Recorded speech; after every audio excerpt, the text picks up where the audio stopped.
Gibt da was?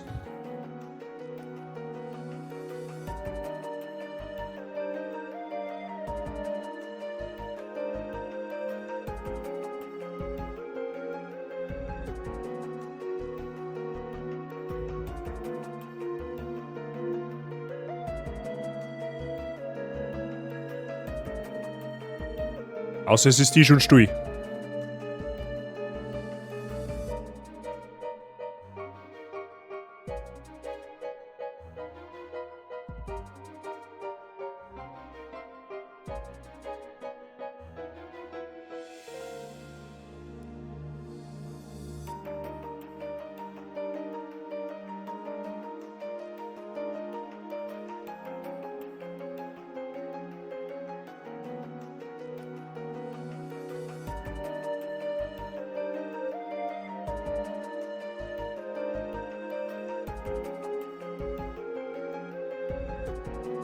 So.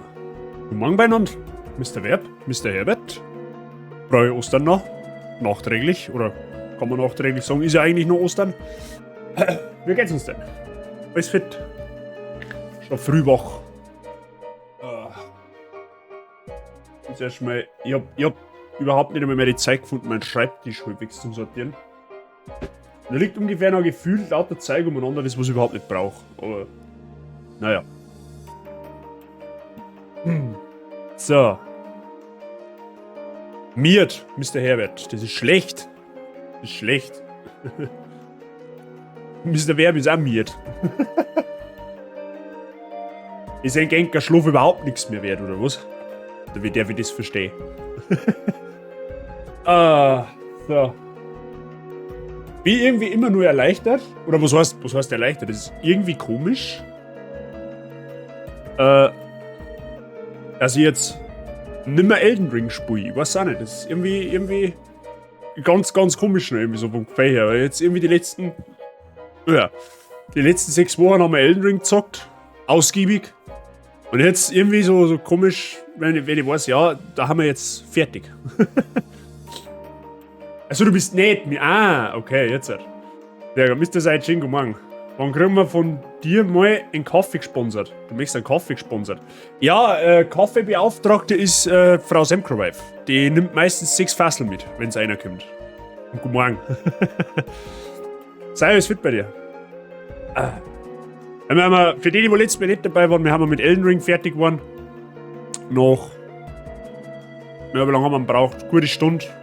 Eine Viertelstunde. Da haben wir eigentlich. Der Hauptbestandteil war ich glaube, wir haben 3 oder 4 Bosse noch gemacht. Und dann war das Spiel um. Also. Hat dann nicht allzu lange gedauert. Und dann haben wir noch mit Assassin's Creed 2 kurz angefangen. Da haben wir praktisch mehr oder weniger nur das Tutorial nur ein wenig gespielt. Wir haben quasi so weit gespielt. Wir haben jetzt in unserer Assassinenmontur und. Genau. Dann haben wir einen Cut gesetzt und dann machen wir halt weiter. Mr. Boxer, guten Morgen. Der Mr. Mike ist auch schon da. Einen wunderschönen guten Morgen. Und Frau Semkroweiff ist auch, der ganze Semkro-Clan ist schon wieder da. Da, Mr. Seitsching, du Wifi musst fragen, wenn du einen Kaffee brauchst. Ja? Wie gesagt, die nimmt im Regelfall 6 Fassel mit. Ja. Wie habt's den Ostern überstanden? War's flauschig? Wahrscheinlich viel gegessen, oder? So wie ich ja. Weil war ja direkt umsonst, wenn man nur ein Fest im Jahr hat, wo man sich zufrisst. Er ist gerade abgestanden. Ja, dann wird der Kaffee errichtet. Zu viel. Du hast ein Verdauungsschläfchen gemacht quasi. Da ist der Kaffee. Auf die Wifi ist einfach Verlass. Auf die Wifi ist einfach Verlass. Das sage ich von Tag 1 auch schon. Also sei, wenn es einen Kaffee. Oder egal, wer einen Kaffee mag, dann gibt's genug. Ja. Ja, wir haben eigentlich Ostern ganz chillig verbracht. Freitag waren wir bei meinem Pa, weil der auf Reha ist, der hat neue Hüften gekriegt, der kommt heute heim. Also ihm geht's soweit gut. Samstag. Was haben wir am Samstag drin? Ich habe Tennis gespielt, gestreamt Tennis gespielt und auf Nacht waren wir noch bei meinen Schwiegerleuten ganz kurz. Und gestern waren wir auch bei meinen Schwiegerleuten und da war Pressanfall. Und ja, und heute ist. Moment, heute noch, jetzt werde ich noch Mal bis um der 2 ungefähr, schauen wir mal, bis um der 2 ungefähr streamen.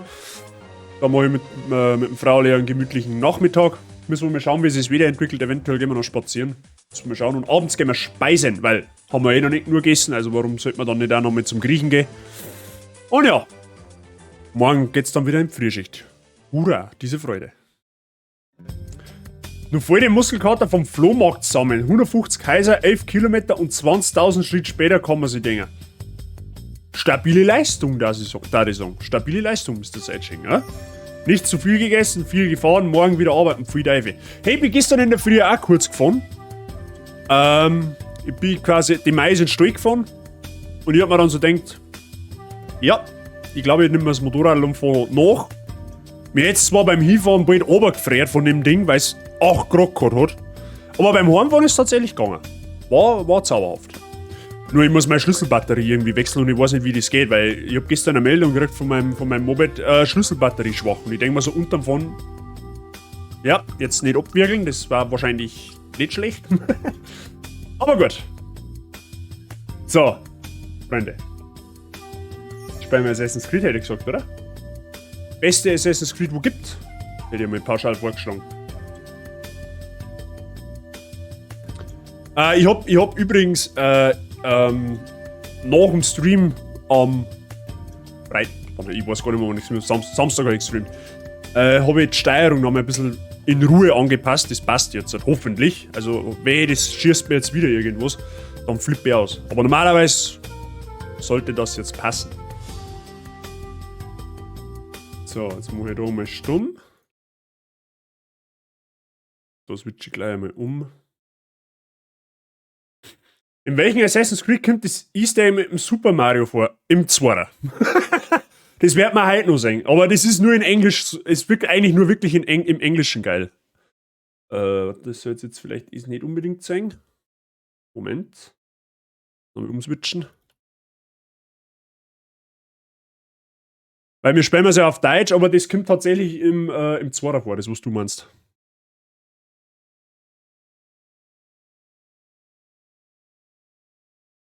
So.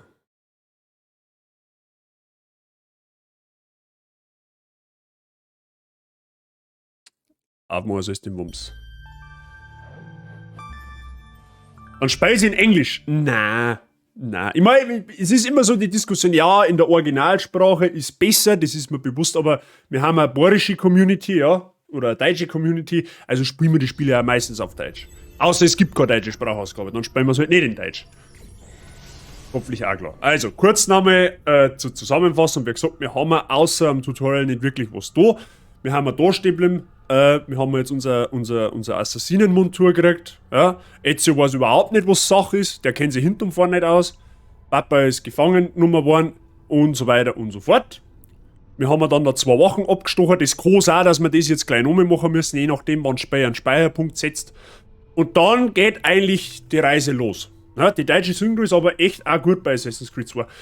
Ja, definitiv. Also, das eine von, also bei Assassin's Creed 2 oder generell 1, Ezio-Reihe, das 3er geht auch nur tatsächlich.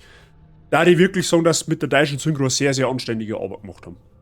Also, ich meine, ist ja generell kein schlechtes Spiel nicht, aber da haben sie sich tatsächlich auch Mühe gegeben, was das so geht. So. Ich gehe jetzt einmal davon aus, ich seht's alles. Ja, ich habe jetzt da noch mal ein wenig rumprobiert, wie ich das mit OBS ein bisschen deichselt, beziehungsweise der Mike hat mir da den einen oder anderen guten Hinweis gegeben. Danke dafür nochmal. Falls jetzt ihr nichts sagt, dann ist blöd. War schlecht. Traditore! Hey, was soll Alles gut, sehr gut. Sollt ihr mich nicht festnehmen? Nein. Was wollt ihr also? Hoppala.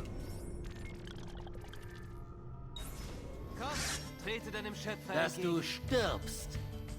Nun, das wird nicht geschehen. Warum suchen wir keine andere Lösung? So, genau die 2 Humperer, die haben wir letztes Mal. Aha, der macht einen Salto am Boden. Das haben wir letztes Mal nur gemacht. Und mehr nicht. Da haben wir dann einen Hut drauf gehauen. Ja, da machen wir jetzt weiter. So. Jetzt muss ich nur noch mal schauen. Ich wollte eigentlich offstream die Aussichtspunkte holen, ich bin aber leider nicht dazugekommen. Ja. Ich glaube, die holen wir jetzt gleich nur. Weil dann haben wir hinter uns unsere Ruhe. Ich hab auch nicht mehr nachgeschaut, ob ich Deluxe-Version habe. Also sprich inklusive der ganzen DLCs. Das weiß ich jetzt ehrlich gesagt nicht mehr. Aber gut, das werden wir rausfinden.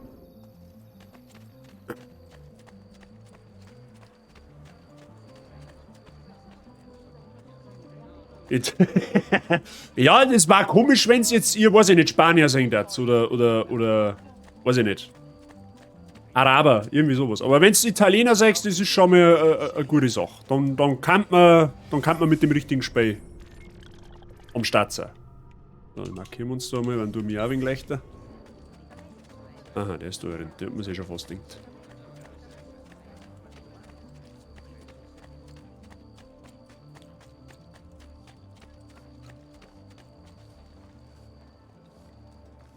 Hey, die Idioten da vom Pazzi-Clan, die haben da überhaupt keine Waffen, oder? Die haben ja jetzt komplett gearscht, wenn wir mir die angreifen, oder? Oder sie uns.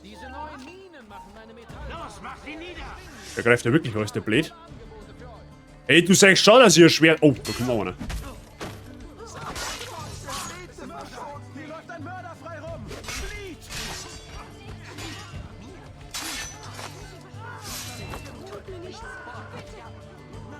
Wie jetzt, den kann ich nicht anstehen, oder was? Achso, der nimmt ja ein Schwert, da. Ja, geht's lieber mal, das ist mal das Gesinde für ihn.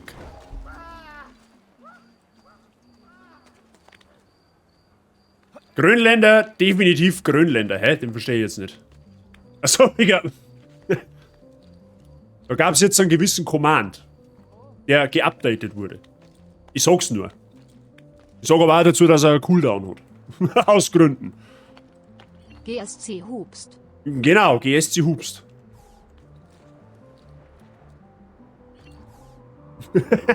GSC Hubst. Es ist einfach so zauberhaft.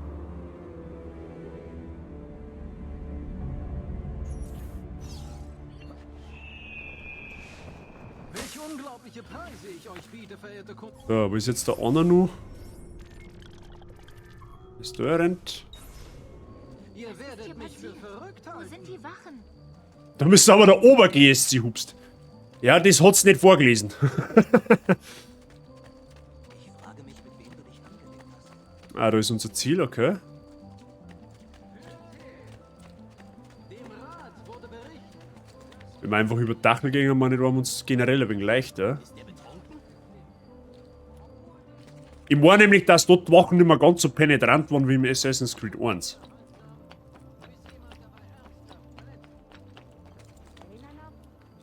Ah, müssen wir in die andere Richtung.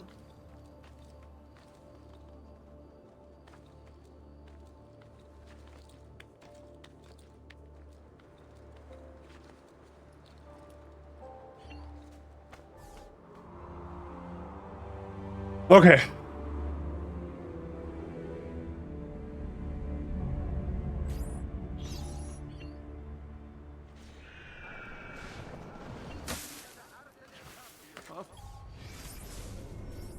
Da war es nur noch einer. Den nehmen wir auch gleich mit.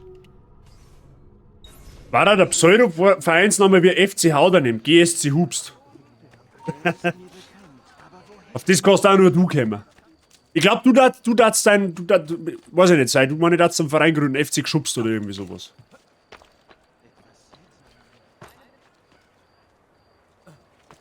Motto mehr daneben schießen ist mehr gut.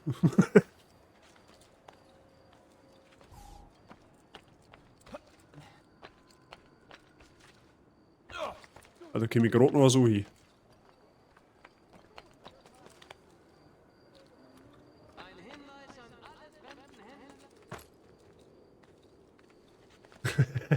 Es hört sich bei mir aber eher noch an, ich weiß ich nicht. Keine Ahnung. Irgendwie noch ein Dackelclub oder irgendwie so, GSC. Und das nicht eh so ähnlich kosten? Nein, das war KTC, glaube ich, oder?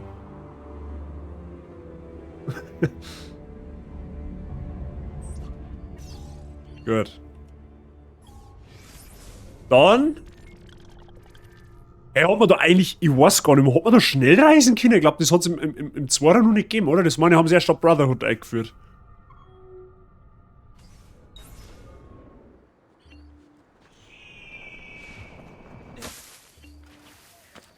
Gut.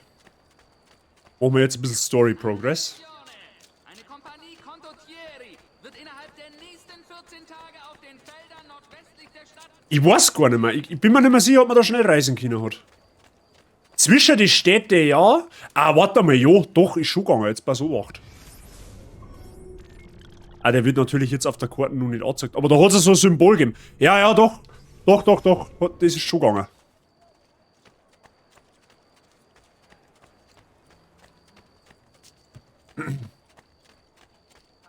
Hoffentlich sucht er keinen Ärger.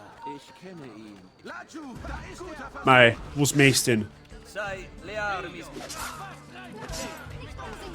Holy 3 One-Shot. Ah ja, alles klar. Mit einer so einem Rostdegen. Nur einen ruhigen Tag. Oh weh, daran will ich nicht teilhaben. Lass mich in Frieden, bitte. Ah, warte mal, wir campen uns bei dem Zipfel da gleich mal. Ein wenig mit Heilung eindecken, man, oder? Apothekenbedarf. 75 Gemächte, der hat der einen Arschhof, oder was? Ja gut, nehmen wir mit, weil wenn mal was ist. Ganz vorne Ihr seht Feder. schon stärker aus. Alle verrückt. Ich muss weg von hier. Misericordia. Ah, der ist auf der anderen Seite, oder? Ja, mehr Leutnant, mehr gut, habe ich gehört.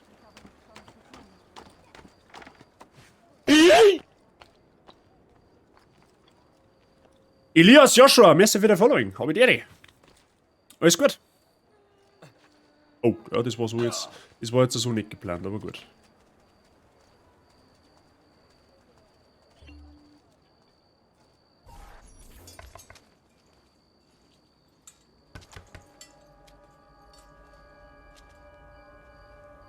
Ezio Auditore? Was willst du hier zu dieser Stunde? Ich weiß nicht. Warte, Junge. Atme durch. Sammle deine Gedanken. Mein Vater und meine Brüder wurden verhaftet. Ich soll euch das hier bringen. Jetzt verstehe ich. Nur ein Missverständnis, Ezio. Ich werde alles aufklären. Wie? Die Dokumente, die du mir brachtest, enthalten Beweise einer Verschwörung. Gegen deine Familie und gegen die Stadt. Ich werde die Papiere morgen bei der Anhörung vorlegen. Und sie sind frei. Hab Dank, Signore. Natürlich, mein Kind. Brauchst du einen Ort zum Schlafen? Ihr Du bist hier hinterfutzig. stets willkommen. No, grazie. Ich treffe euch auf der Piazza. Keine Sorge, Ezio. Alles wird wieder gut werden.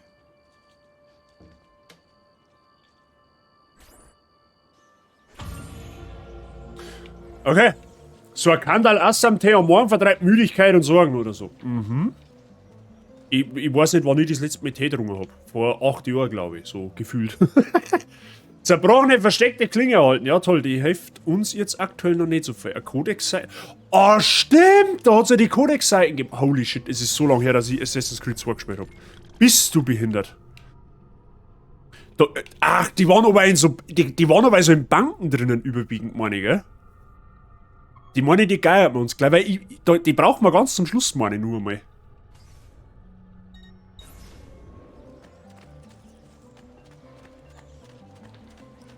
Der Preis der Perfektion kann nicht in Münzen gemessen. Ah, ja, genau. Ja, genau, als ob man das jetzt leisten kann. Irgendwelche Waffen? Waffen haben wir noch gar keine.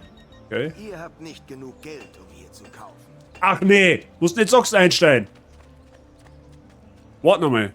Wenn ich mal Monteriggione ausgebaut habe, dann scheiße ich auf den. Oder kaufe ich deine Bude. Da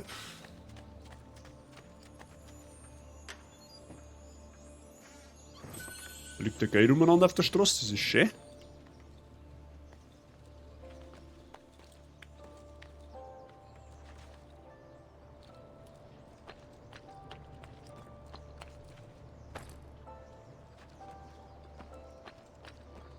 Oder Jagertee. Ich glaube, von dem wirst du dann auf zwangsweise irgendwann einmal mit. Da setzt dann irgendwann eine Desynchronisierung ein. Jetzt habe ich das Feder erwischt. Ups, haben wir da eine Feder oder was? Ah, Feder, okay. Und nein, die werde ich nicht alle sammeln, das kannst du vergessen. Das tun wir nicht an.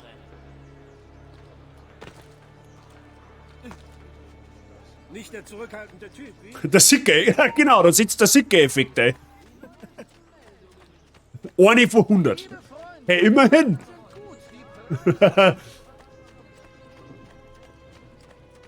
Eine ist besser wie keine.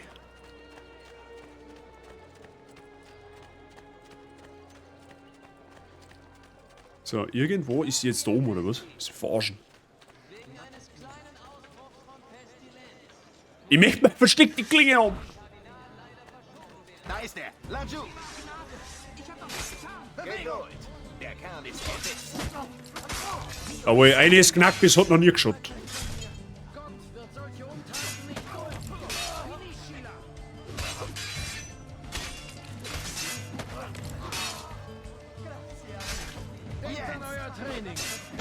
Unterschätzt mir den Kerl nicht.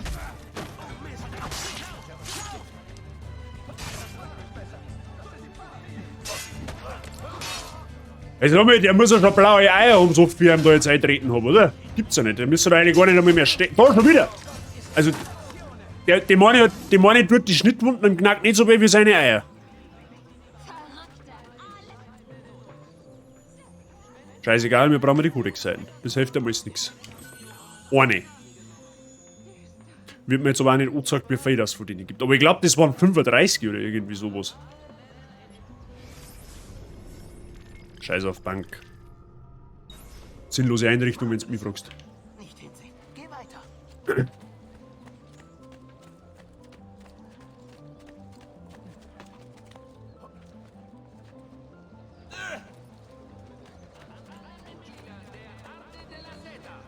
So. Vor einer unreinen Erzlieferung des Händlers Fidelio.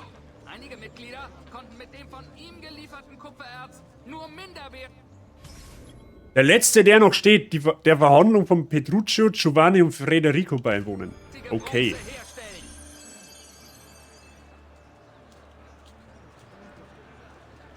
Attenzione!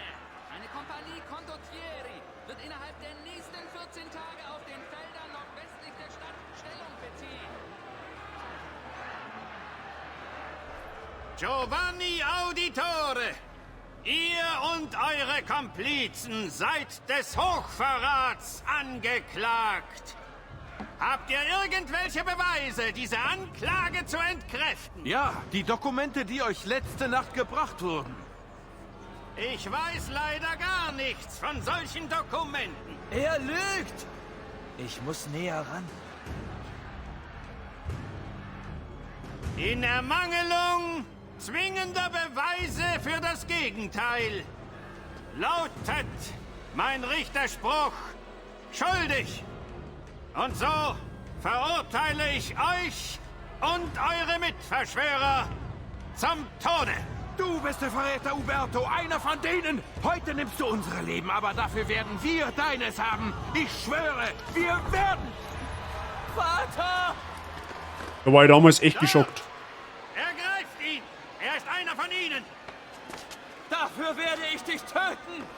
Wachen! Ergreift ihn!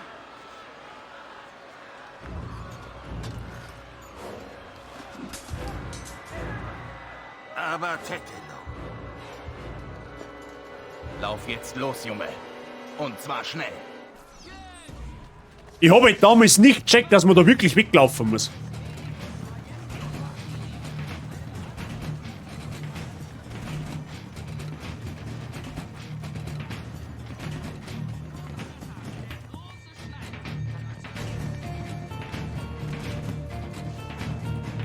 Da bin ich mit meinem Buttermesser. Ja, genau, das habe ich aber damals nicht gleich überrissen, dass man da wirklich weglaufen muss.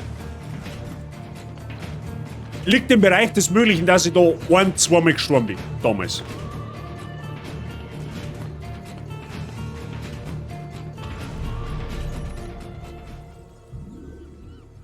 Zauberhaft.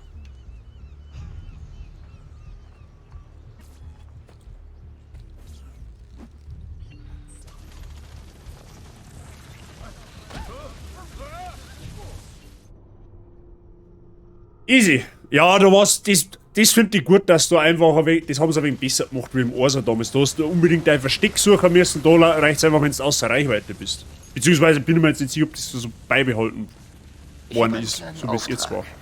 Ich habe mehrere seltsame Markierungen im ganzen Italien der Renaissance identifiziert. Ich weiß nicht, was sie bedeuten, aber du kannst mir helfen, es herauszufinden. Rebecca hat die ungefähren Fundstellen in der Datenbank mit einem leuchtenden Augensymbol markiert. Gut aufpassen. Hat das vorhin irgendwer mal gemacht? Herbert, merci dir. Viel Spaß weiterhin. Serezio, Gott sei Dank. Ich habe euch überall gesucht. Ich konnte sie nicht stoppen, Anetta. Ich versuchte es, ich schwöre. Aber es waren so viele Wachen. Bitte kommt mit. Ihr müsst weg von der Straße. Was ist mit Mutter und Schwester? Sie sind sicher. Ich bringe euch zu ihnen. Nein, es ist zu gefährlich, gemeinsam zu gehen. Sagt mir wohin und ich treffe euch dort. Das Haus meiner Schwester. Direkt nördlich vom Duomo. Bin unterwegs.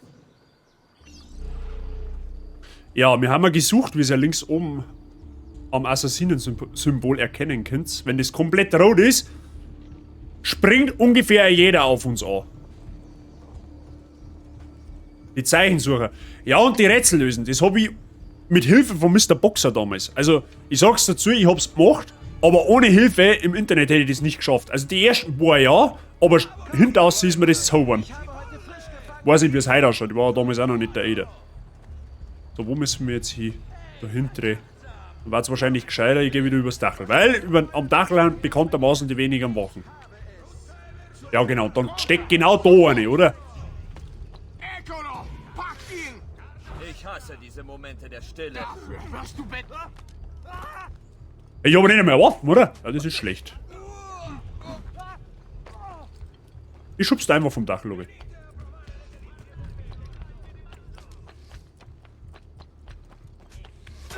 Au. Versteckt mir einfach mal im Haihaufen. Geht nicht.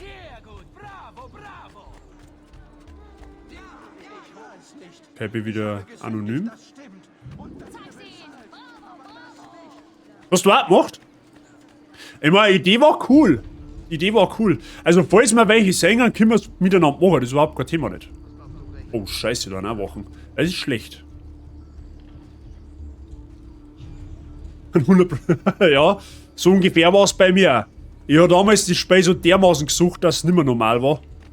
Und dann habe ich eben alles mitgenommen, aber wie gesagt, bei den Rätseln bin ich irgendwann einfach links ausgegangen, weil das hätte ich damals nicht geschafft. Einfach so aus dem Ding, weil die werden teilweise wirklich richtig schwere Rätsel. Alle Federn gesammelt, alle Mäntel geholt, alle Gebäude ausgebaut, alle Türme erklommen, also praktisch die Aussichtstürme, weißt du. Also wirklich alles, was du irgendwie ein wenig machen kannst, habe ich gemacht. Aber wie du schon sagst, einmal und nie wieder.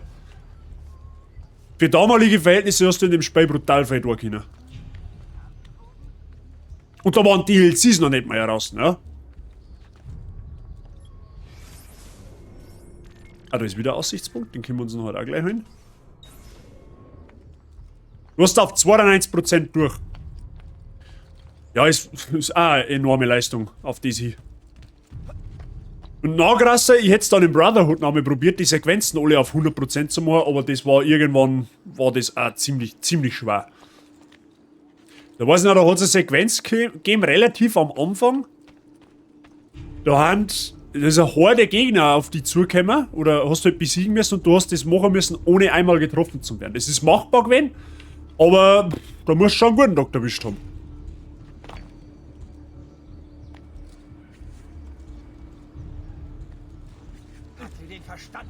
Da kann man jetzt den Turm aber eigentlich gleich hören, wenn wir schon durchstehen. Weil ich meine, warum nicht? Ja, definitiv. Wie gesagt, ein paar gängen tatsächlich, aber da haben manche so heftig, da man dann denkt, das unterlose.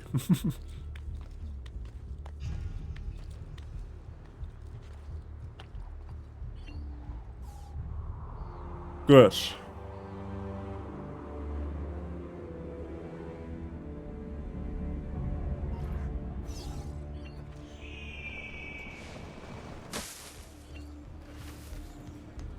So, jetzt am besten nicht nochmal irgendwie entdeckt werden, weil jetzt haben wir eh schon kurz vor am Ziel.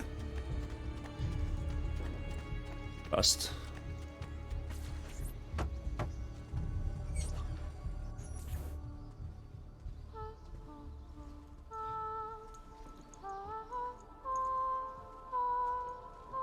Ich glaube, das ist das falsche Gebäude. Nein. Nein, das ist es.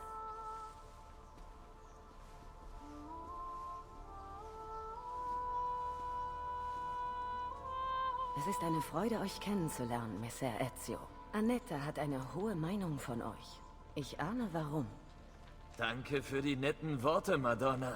Aber bitte, nennt mich Paola. Danke, dass ihr meiner Familie euer Haus öffnet. Das war ja wohl das Mindeste. Ihr müsst müde sein. Wollt ihr... Nein, danke.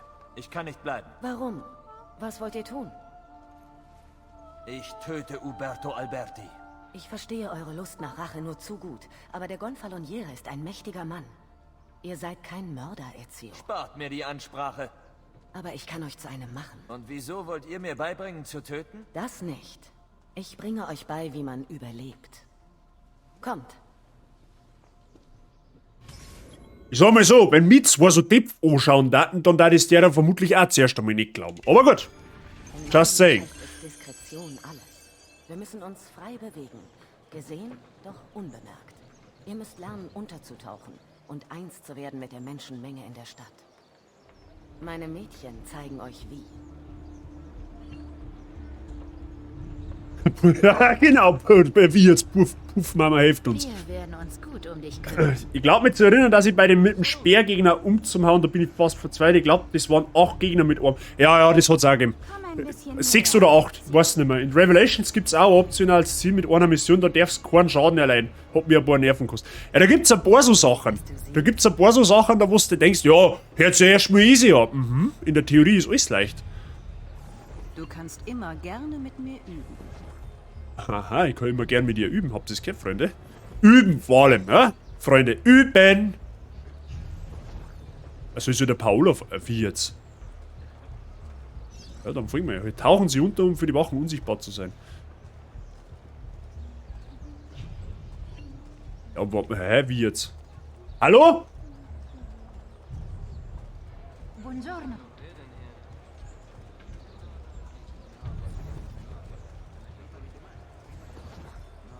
Achso, ist er. Ah, ich verstehe die Frage schon. Dieser Mann, wie schrecklich unkleidsam.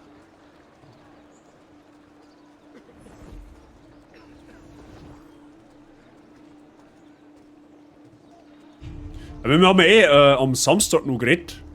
Also teilweise im Stream und dann auch danach noch. Ohne Scheiß, ich sag's auch jetzt nur mehr, ich weiß, dass ich mich wiederhole. Aber die Spiel, wenn sie remaken oder remastern, die werden dort Unreal Engine 5 nur drüber klatschen. Ohne Scheiß, ich kauf das Spiel. Und wenn es 60 Euro kosten hat, war mir scheißegal.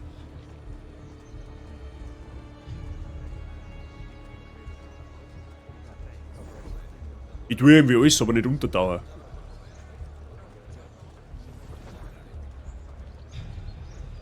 Wo kommt er her? Solch eigenartige Kleidung. Komische Erscheinung.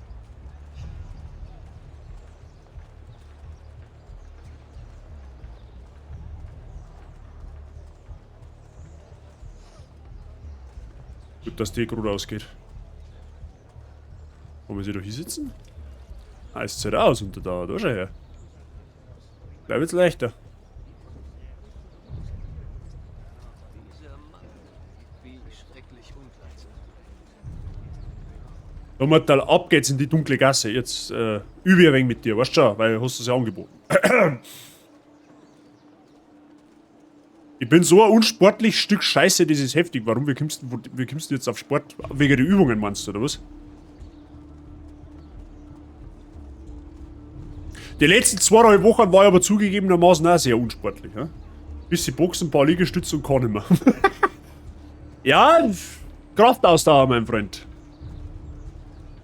Keep on going. So, wie schaut's jetzt aus? Ich mag eine Belohnung haben. Hallo, das habe ich gut gemacht. Nun, da ihr untertauchen könnt, zeige ich euch, was man damit sonst noch so machen kann. Ich zeige euch, wie man stiehlt. Na gut, das weiß ich schon. Okay.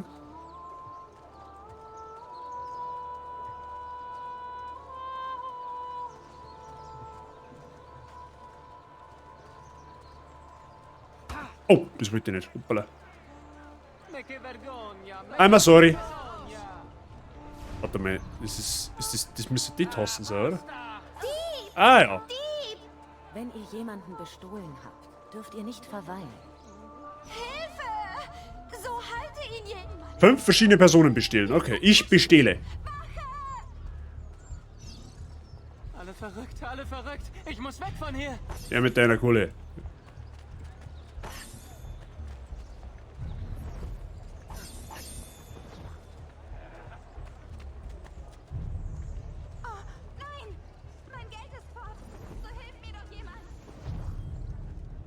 Sonst irgendein? Ah, die. Also, die kann man nicht bestellen, weil die sitzen. Alles klar. Ah, da kommt noch eine. Da der. Da gehst her. Her mit deinen Moneten. Richtig unsportlich bist, wenn du am Heisel zum Schwitzen kommst. Im Winter. Ohne Handy. Ohne Handy musst du noch dazu sagen. Fähigkeit stehlen erlernt. Ja, toll. Ihr könnt jetzt gehen, Mädchen. Oh, müssen wir denn gehen? So unschuldig. Der ist süß. Wie der Einzige, der die Frisur komisch findet. Euren Feinden nähert. Nun müssen wir eine passende Waffe finden. Was würdet ihr mir raten? Ah, ihr kennt die Antwort doch bereits. Hey, meines Vaters Klinge und Armschutz. Wie bekamt ihr sie? Indem ich die Dinge einsetzte, die ich euch lehrte. Nicht gerade in einem guten Zustand. Ich nehme an, ihr kennt Leonardo da Vinci. Sie. Aber was hat jetzt ein Maler damit zu tun? Er ist weit mehr als das. Bringt ihm die Teile. Ihr werdet sehen. Bevor ich gehe, eine letzte Frage, wenn ich darf. Natürlich. Warum habt ihr mir so bereitwillig eure Hilfe angeboten, einem Fremden? Auch ich kenne Verrat.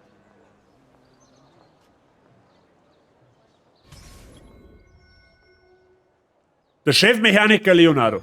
Zu dem darf ich mein Auto auch bringen, sogar der wisst es. So, zu. Was? Gruppen anheuern? Ah ja, genau, da kann man. Ja, stimmt.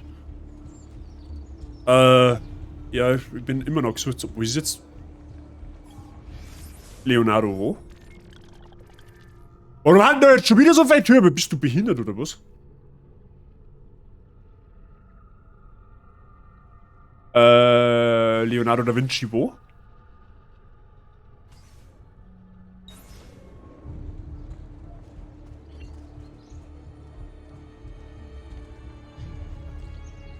Jetzt warte mal.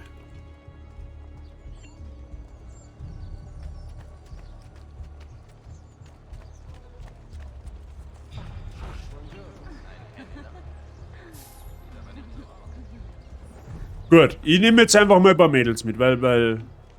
Warum nicht? Ja. Ciao, Bella!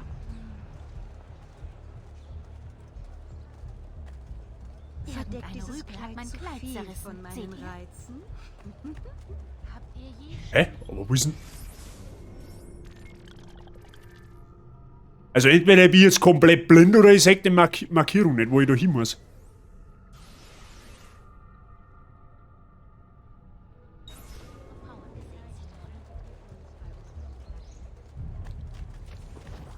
Ein Heerführer? Er stolziert auf jeden Fall wie einer.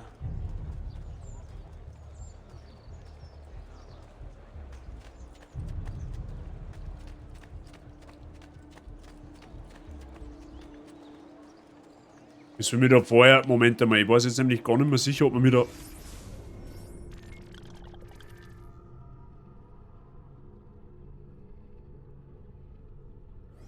Ah, da ist eine... Ah, das ist eine Schnellreisestation. Okay, okay.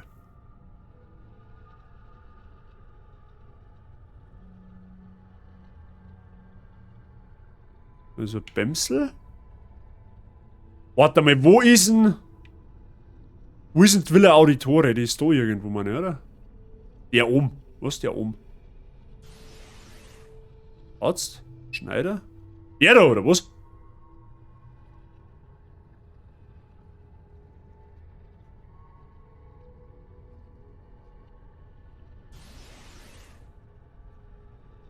Aber das ist komisch. Normalerweise ist doch da, wird da normal eine Markierung angezeigt, was das heißt, oder?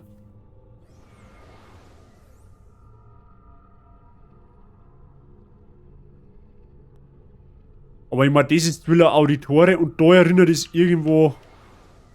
Diesmal ist ein Leonardo seine Werkstatt, oder? Auf. Hoppala, ja, das war ein zweit.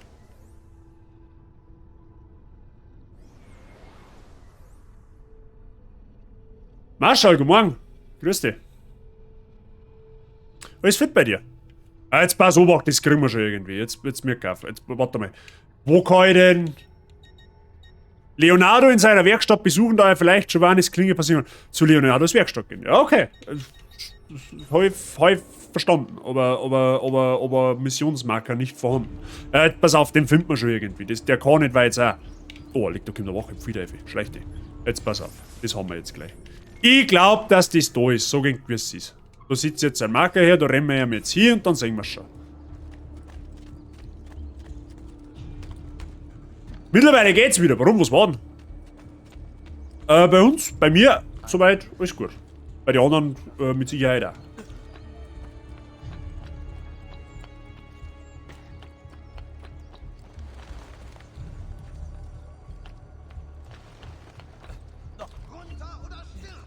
Okay, geh.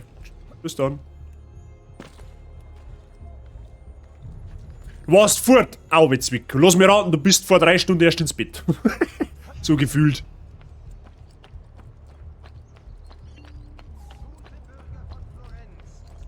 Und es ist wahrscheinlich im Bereich des Möglichen, dass ein bisschen eskaliert ist. Na, 5 Stunden, ja fast.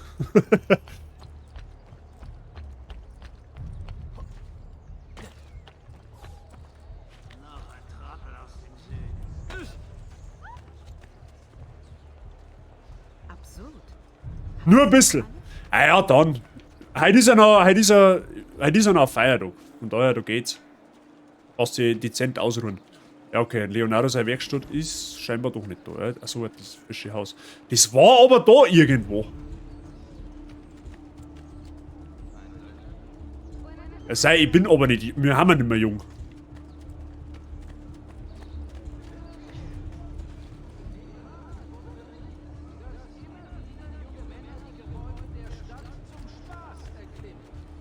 Ja, okay, da ist abgrenzt. Der muss irgendwo da sein. Das ist aber auch komisch, dass du keine Missionsmarker nicht kriegst.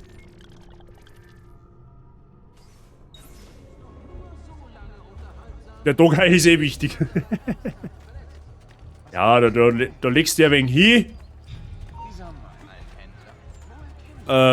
Trinkst das eine oder andere Wasser. Und dann wird's ihm schon. Wir sind stolz auf unsere gute Qualität zu gerechten Preisen. Seht doch selbst. Warte mal, Moment einmal.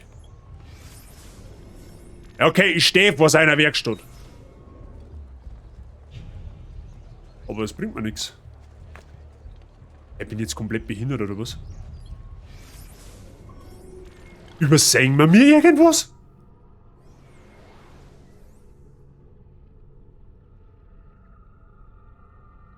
Warte mal, Moment. Der Mann hat's mir gerade irgendwas verschossen.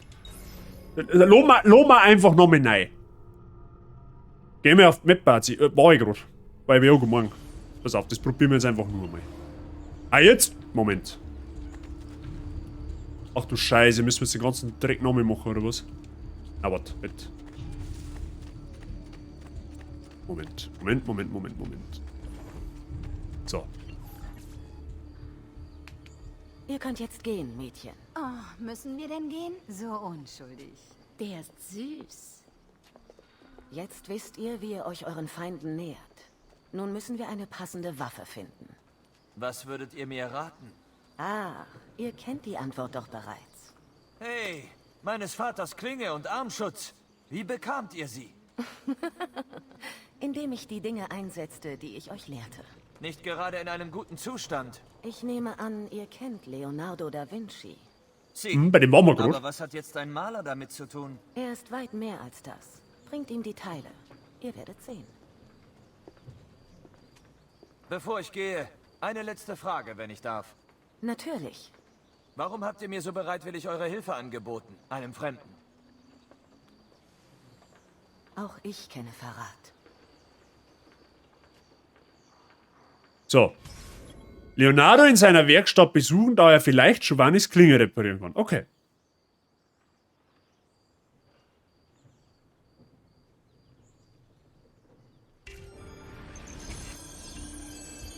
Ah, jetzt ist auch ein Marker auf der Karte. 6, da hat es mir irgendwas geschossen. Ich denke mal schon, das war komisch gewesen.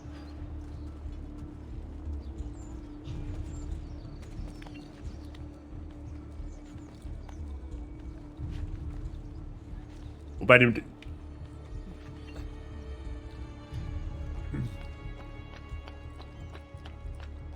Denken wir schon.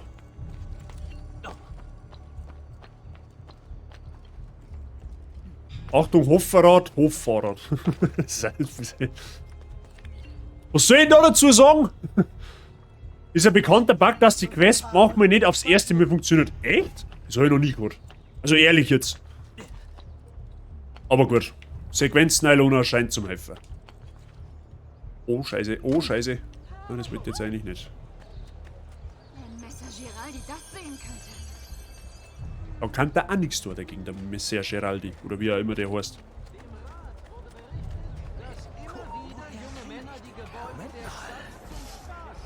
Du drehst dir mal ganz schnell um, gell?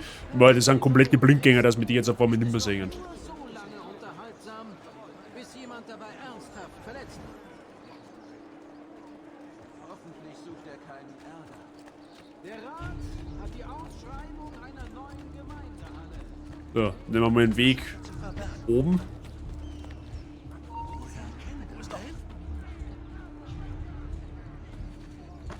Ui, das war wieder mehr Pusel als Verstand. Ich bin sicher, ich habe, was ihr braucht. Wohl irgendwo dahin. Gut.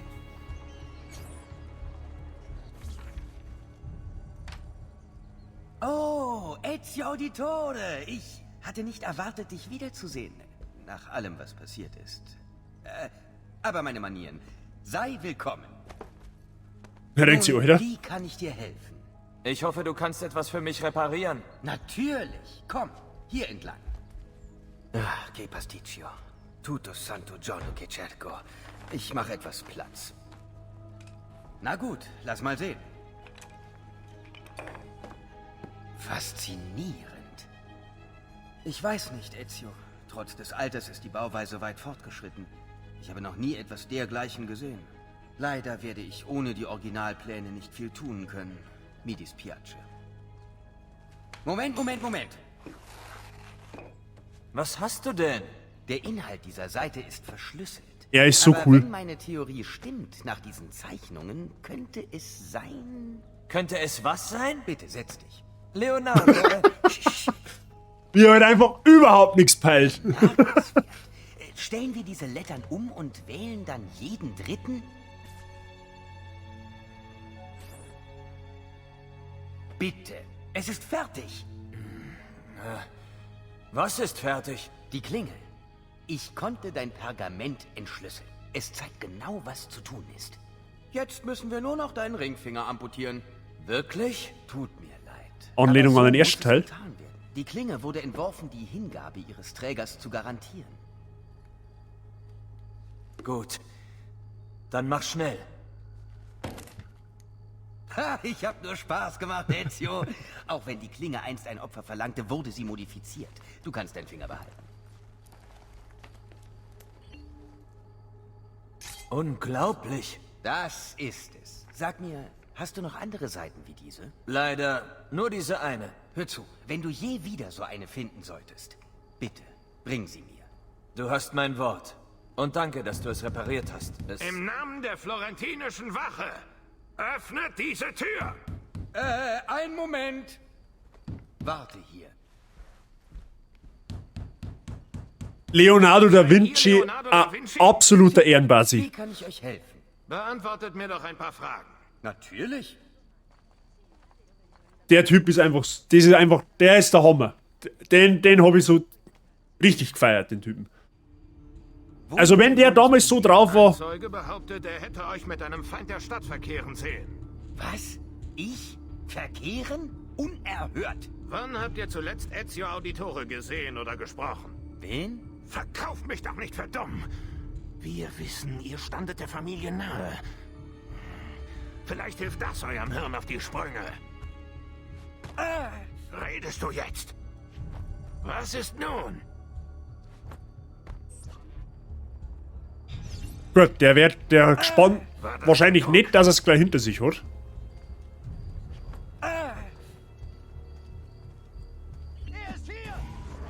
Hä?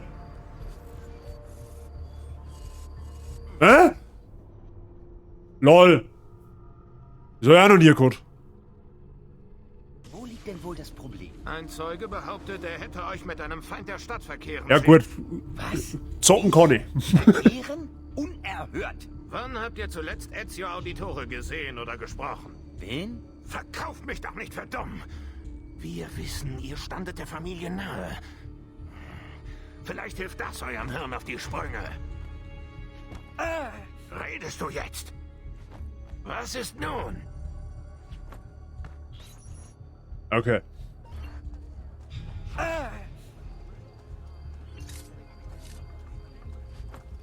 War das... Okay, ich hab's vorher nicht anders gemacht, aber gut. Ah, grazie, Ezio. Es tut mir so leid. Ah, ich bin schon an diese Behandlung gewöhnt. Wohin mit der Leiche? Bring sie rein und leg sie zu den anderen. Andere? Die Stadt gibt sie mir, zur Forschung. Was genau ist er in dem Spiel eigentlich?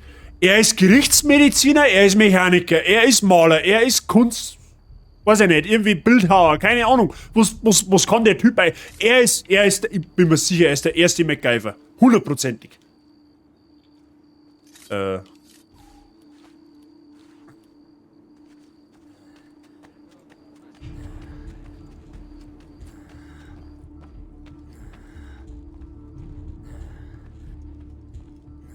Dort drüben. Er ist in dem Spiel, was er in Realität war, ein komplettes Genie und Visionär und nicht ganz sauber. Na, als wäre gar nichts passiert. Hab Dank, Leonardo. Für alles. Jederzeit. Und denk daran, findest du mehr dieser Seiten, bring sie zu mir. Wenn sie neue Zeichnungen enthalten, kann ich auch deine Klinge verbessern. Natürlich. Aber jetzt sollte ich wirklich zu Paola zurück. Sende ihr meine Grüße. Also ohne Scheiß, der wenn in echt so drauf war wie in dem Spiel, dann da ich direkt einmal die eine oder andere halbe mit ihm dringen. Ohne Scheiß. Ich kann zwar mit Kunst unter Null anfangen, ich hab das Fach, by the way, in der Schule gehasst, wie die Pest, weil ich alles kann, aber mit Sicherheit nicht meinen. Aber ohne Scheiß, der wenn so drauf war, dann darf man Freund werden. Tatsächlich.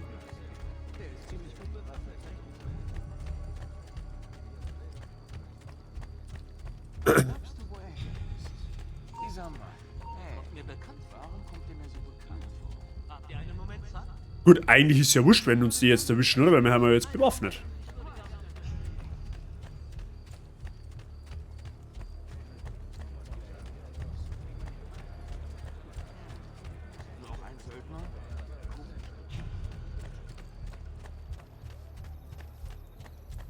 Aber wir haben ja immer noch die Aussichtstürme, meine ich. Sollen wir das noch schnell geschwind machen, dass wir das hinter uns haben? Weil früher oder später muss ich die sowieso erklimmen und wenn wir schon da sind, dann machen wir das zuerst, hätte ich jetzt gesagt. Ich meine, tut der Straße nichts.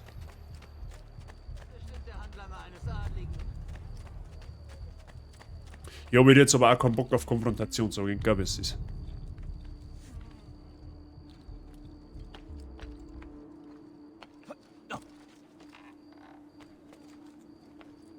Oh, da ist ein Symbol, Freunde, da ist ein Symbol. Das schauen wir uns einmal an. Das war jetzt zwar mehr Zufall, dass ich das gefunden habe, aber gut.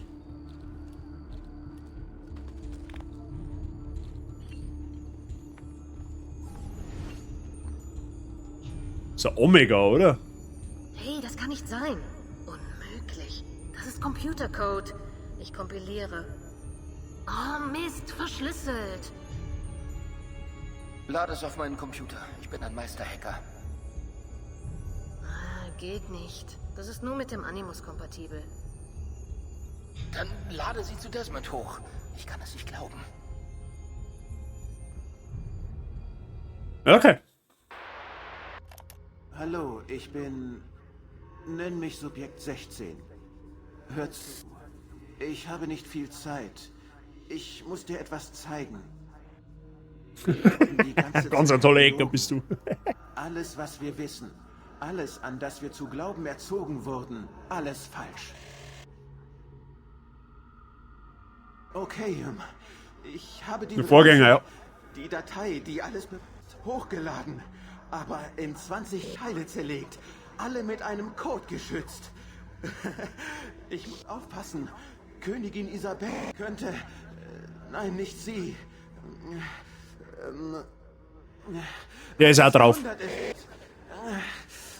Egal. Ich habe den Code der ersten Datei in diesem Programm versteckt. Jetzt schnauf einmal durch, zieh einmal an deinen Joint oder was auch immer du zu dir nimmst. Dann wird's schon. Alle. Und auf dem Weg zu die Wahrheit finden. Was zur... Wie ist das in unseren Animus gelangt? Oh, der Memory-Kern. Wir transferierten die Daten von 16 von Abstergo zum Animus 2.0. Da muss er sich reingehackt haben, als Widdig ihn zwischen den Sitzungen alleine ließ. Halt, eine Sekunde. Die Zeichen an den Wänden bei Abstergo, die blutgeschriebenen, das waren Hinweise. Er wollte, dass wir sie im Animus suchen. Am Anfang Datei freigeben. Vielleicht kriegt der gerade einen gefaucht. Tust, was. Kann auch möglich sein. So, was haben wir? 5 dieser mythischen Szenen ähneln sich im Kern. Bist du reif genug, es zu erkennen? Die ähneln sich im Kern. Okay. Also, das heißt, wir brauchen 5 Beile, die wo irgendwas gemeinsam haben. Ja, da haben überall Tipf. Jetzt pass auf. War das nicht Apps mit Äpfel?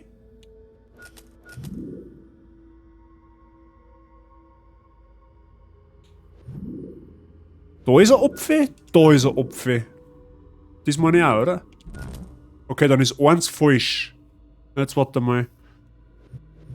Gut, da haben wir uns einig, da haben wir uns einig, da haben wir uns auch einig und da, dann ist das wahrscheinlich falsch, oder?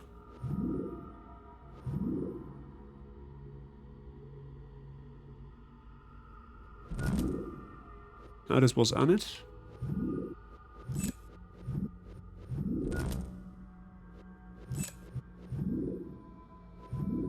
Das haben wir vorher, guck mal, oder?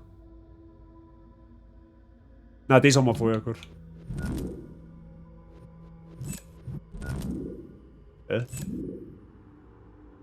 Das 4. Das da? Stimmt.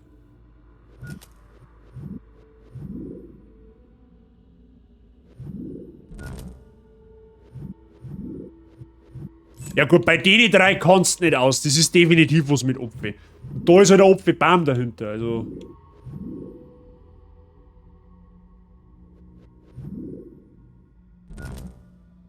Gut, einfach durchprobieren. Das wird dann schon mal passen.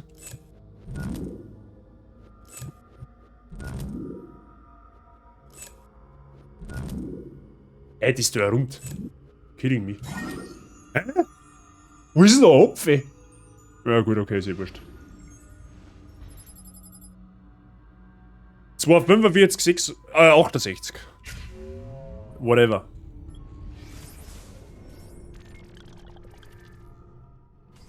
Also bei dem letzten Beil jetzt, also was mir jetzt als letztes einfällt, war doch alles aber mit Sicherheit Kopf nicht zum Sagen, oder? Oder meinen die seine Dödel? Meinen die sein Dödel? Da haben 2 Äpfel drauf, theoretisch. Aber, ne, ist eh wurscht. Gut, ich weiß, was am Ende an der Sequenz, was da rauskommt. Ja, also so ist es jetzt nicht, weil, wie gesagt, aber man damals auch da den Spaß. Aber für die, die es nicht wissen, Spoiler das jetzt einfach mal nicht. GSC Hubst. Also ungefähr, ja genau.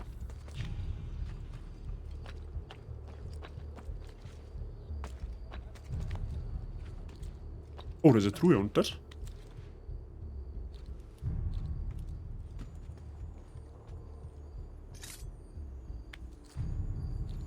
Nein, du sollst die fallen lassen.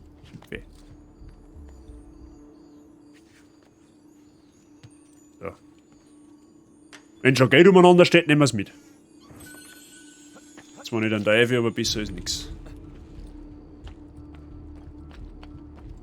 Wir müssen aber jetzt eigentlich zeitnah lernen, dass wir wieder anonym werden. Ich glaube, das ist der nächste Schritt. Könnte sich vor solch einem Mann verstecken. Da oben mal am Telefon. Bist es du quasi, oder wie?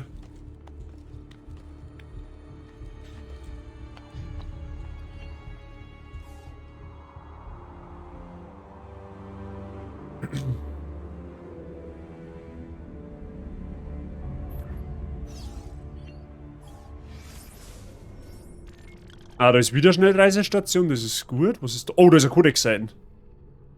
Ja, gut. Bringt scheinbar doch etwas, wenn wir da aufsteigen.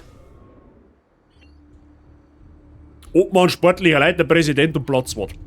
Gleich so viel auf einmal.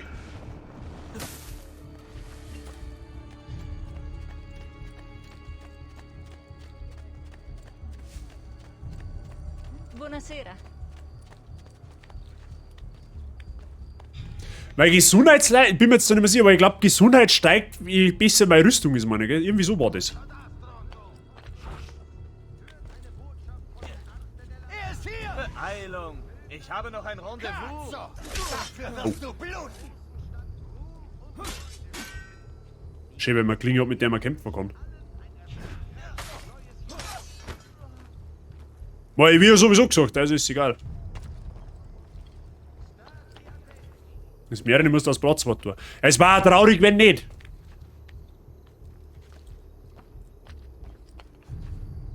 An 2 Truhen, das ist gut für uns. Erst mal die nehmen. Ich habe einfach bei dem Spiel, ich habe so krasse Flashbacks, einfach positive Flashbacks, das ist unfassbar. Macht so Spaß, das Spiel mal wieder zum Spielen. Das Ding ist zeitlos, in meinen Augen. Das kostet, weiß ich nicht, wenn du einmal in 2 Jahren spielst, hast immer wieder, das macht immer wieder gleich viel Bock, so gefühlt. Verstehe die Frage nicht, warum ich da so lange, ja, mehr oder weniger Verzicht hab drauf.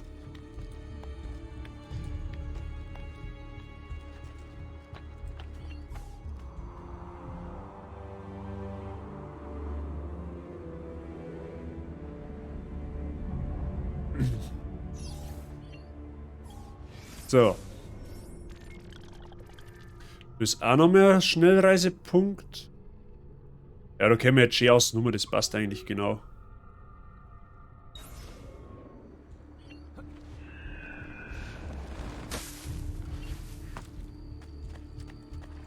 Weil wenn wir dann da direkt neben der Hauptmission haben, dann machen wir die gleich mit, weil ich vermute mal, dass das nächste das Anonym-Werden Lerner ist. Also Steckbriefe abreißen und so weiter. Herolde, Bestecher oder Zeugenumstecher, irgendwie sowas.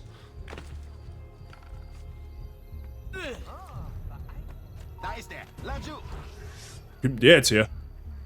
Super gemacht.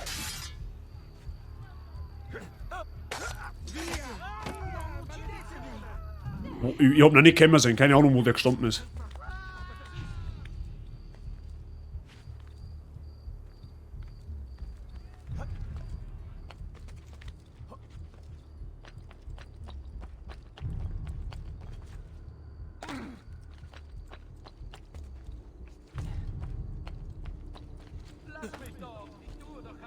Aber ich hab damals auch ewig lang gebraucht, außer zum Finden, was eigentlich im Spiel erklärt wird. Aber ich hab das damals nicht überrissen, dass ich das permanent machen muss, dass ich mich anonym mache, wenn ich jetzt irgendwie Wachen abstiche oder so. Das habe ich ewig lang nicht gecheckt. Weil es eben halt da war ich vom ersten Teil noch so geprägt, weil da hat es ja das nicht gegeben. Bist entweder gesehen worden oder halt nicht. Da war es egal, quasi. Und deswegen haben wir dann dort lange Zeit gedacht, ja, okay, das wird ja dann da wahrscheinlich auch so sein. Bis ich dann mit draufgekommen bin, ja, ich kann die Stickbriefe einfach mal abreißen.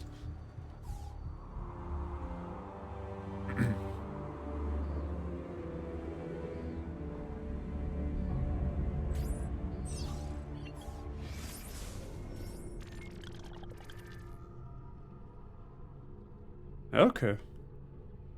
Dann machen wir jetzt geschwind die warte mal, dann kann man uns da eigentlich schnell die Codex einholen und dann machen wir die Hauptmission. Nicht das. So, wie kann ich jetzt da? Ah, da muss man... ja, ich verstehe schon, Man muss zu den Dingen da herreisen. Was heißt hinreisen? Man muss da hingehen, praktisch. Man muss vor Ort dort stehen.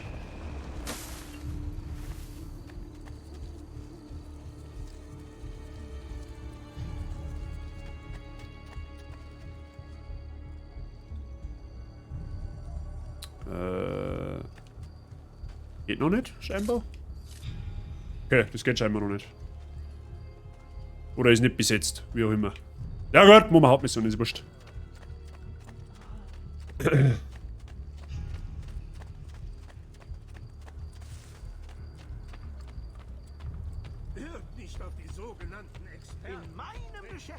Beziehungsweise nehmen wir da noch schnell die Codex-Seiten mit. Wenn wir gerade zufällig da vorbeikommen.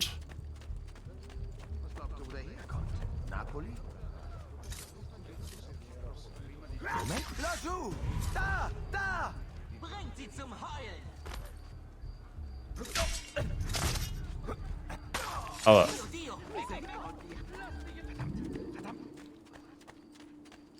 Hey! Lasu! Gott, lass mich leben! Bitte Gott, bitte! Bleib weg von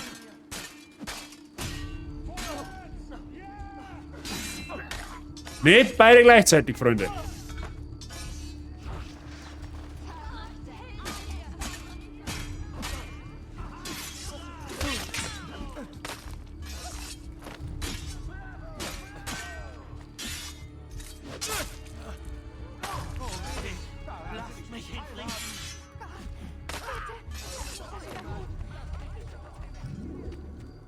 Er ist ein wunderschöner Schmetterling.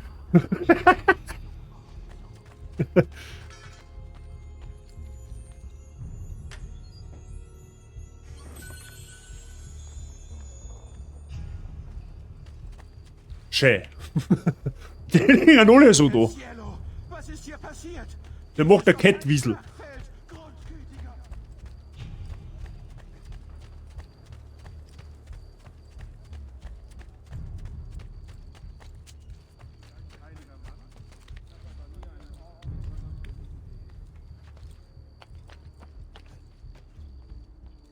Ja, toll.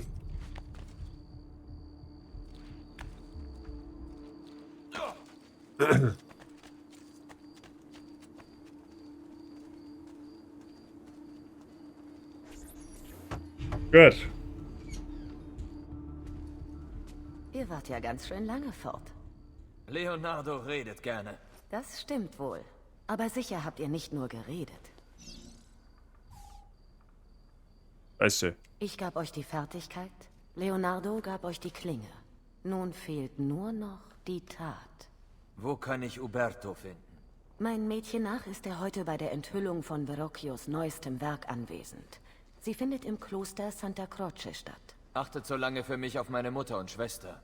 Natürlich, Ezio. Als wären sie meine Familie. Ah, als anonym werden lernen wir erst noch im ersten Attentat. Sowas. Richter, geschworener Henker. Eine Kunstausstellung in der Santa Croce besuchen, Uberto finden und Rache nehmen. Sehr gut, machen wir. So, wie schaut's jetzt da? Uberto Alberti. Vertrauter Freund der Auditore-Familie. Den Geschichtsbüchern nach war er ein Heiliger. Er verfolgte Mörder, Vergewaltiger und andere Schwerkriminelle. Als einer der besten Anwälte Italiens gewann er jeden Prozess. Und das, obwohl er ein Autodidakt war. Ich bin in den Datenbankserver der Templer gekommen und habe nach einer Art rauchendem Kult gesucht. Und gefunden. Anscheinend wurde Ubertos Familie von der Medici-Bank ruiniert. Seitdem gelüstete es Uberto nach Rache. Und die Templer versprachen ihm Unterstützung. Ezios Vater war im Weg. Und Uberto war eifersüchtig auf seinen Einfluss auf die florentinische Regierung. 2 Fliegen mit einer Klappe. Es scheint, als hätte Uberto seine Wahl zur Signoria als Gelegenheit genutzt, um zuzuschlagen.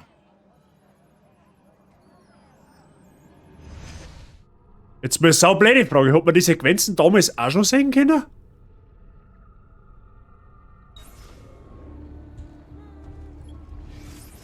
So, jetzt pass auf. Aha, das ist ja genau wieder da, wo wir noch die 2 Türme hätten. Ja, okay.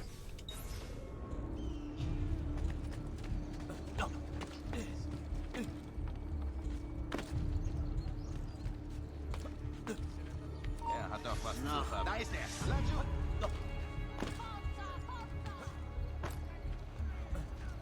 Runter hier, oder ich werfe dich.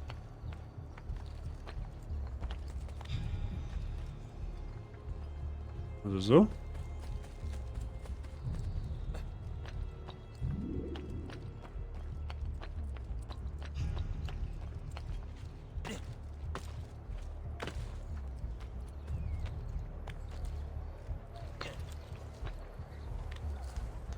Ah, die Sequenz geht von oben um, oder? Ah, ja, okay. Oh, da ist wieder so ein Augensymbol. Irgendwo. Also scheinbar bei dem Gebäude. Ja, bei Release.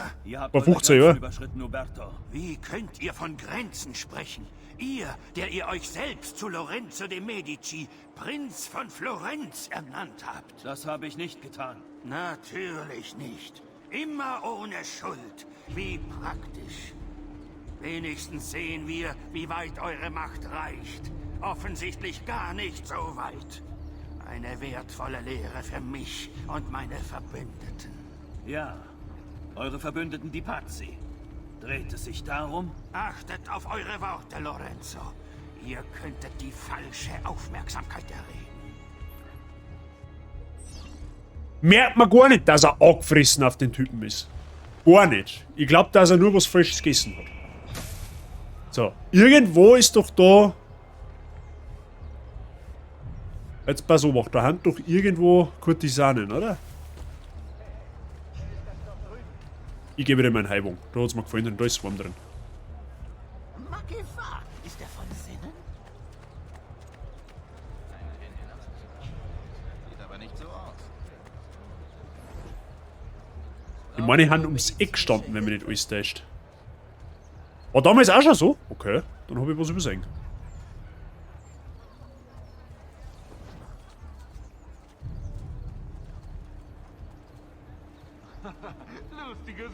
Ah, dahinter, da schon.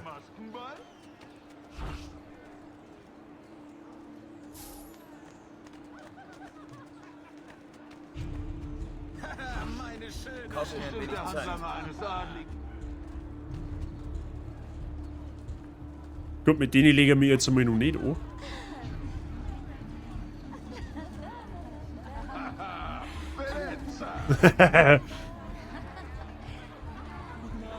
Den wünsche ich euch. Ah, da hinten ist er. Ich hoffe, dass ihr euch gut amüsiert.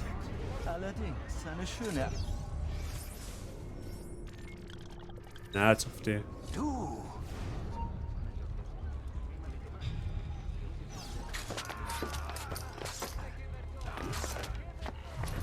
Geht ihm nicht anders. Du hättest dasselbe getan. Um zu retten, was du liebst. Ja, hätte ich. Und habe ich. Die Auditore sind nicht tot! Ich bin da! Ich! Ezio!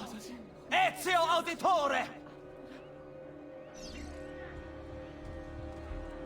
Assassino! Legendäre Ansprache, wenn du mich fragst. Ich glaube, damals war ihm zwar noch nicht so ganz bewusst, was da ist auf ihm zukommt, aber wir sind wir froh drum. Ach, du hast gleich den Aussichtspunkt. Ja, du gehst her.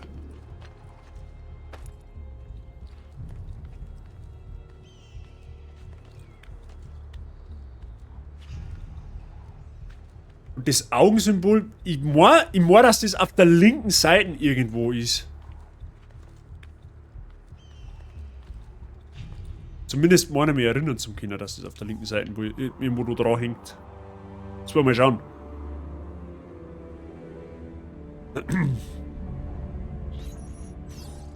Also jetzt idealerweise nicht oben springen, sondern oben rein.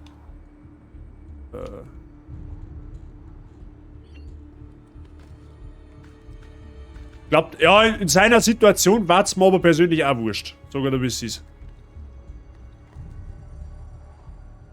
Ich meine, er ist ja dann nicht nur schließlich einmal so Aushilfsassassine, sondern er ist dann der Assassine. Der OG. Gut, der OG ist eigentlich der alte hier, aber ne, vom Können her. Warte mal, das war da irgendwo, oder?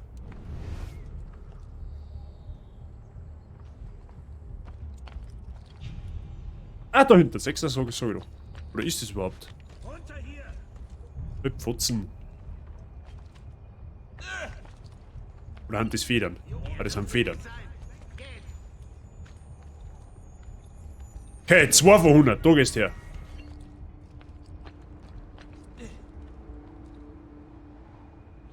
Irgendwo, das war doch da irgendwo. Ah, da hinter, da sechs. Ich hab gewusst, dass ich immer auf der linken Seite sein muss. So, Rätsel Nummer 2. Machen wir ja auch noch geschwind, weil warum nicht? Ihr dürft ja nicht sein, verschwindet! Vergangenheit. Okay. Ein großes Netz von Verbindungen und Unterverbindungen. Alles gesteuert vom Zufall, oder nicht?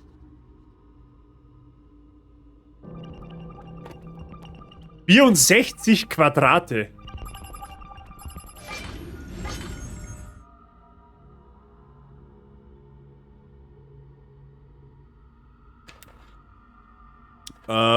Okay. Ich seh schon, können wir versehentlich 100% run. Na, Digga, das kannst du vergessen.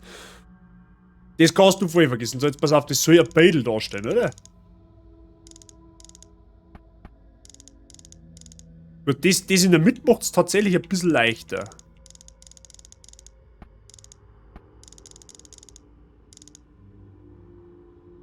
Aber irgendwas ist falsch im Madeira, oder? Okay. Geht ja noch. Splitter 2 Apfel. Ach, da geht's noch weiter. Was nehmen wir erst einmal Erm da, oder?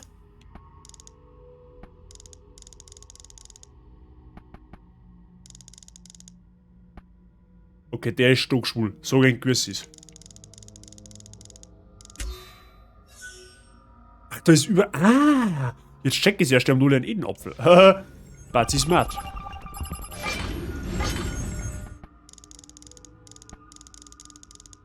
Weil das jetzt ist ja nur einfach, aber da kommen später welche, da dran sich drei Kreise gleichzeitig. Alter, wenn du keine Lösung nicht hast, das ist, du bist sowas von verloren.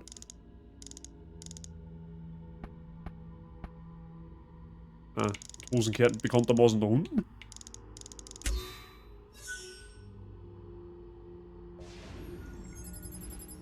Okay.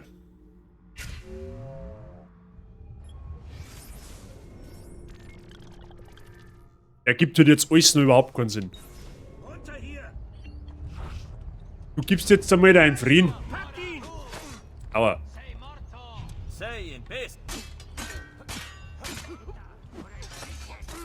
Ja genau, schießt dein Spätz ins Kreuz ein. Das ist sauerhaft. Gott, den nimm ich. Wo rennst du denn hin? Achso, weil der andere runtergefallen ist. Jetzt ist der andere unter alarmiert. Ja, toll. Oh. Okay. Wurscht.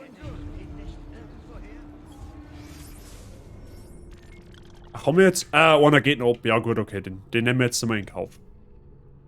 Machen wir gleich mit der Story weiter. Weil warum nicht? Brauchen wir ein bisschen an Content da.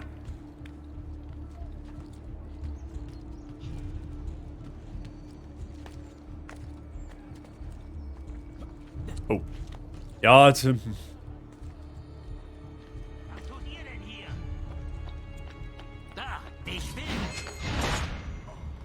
Schnauze.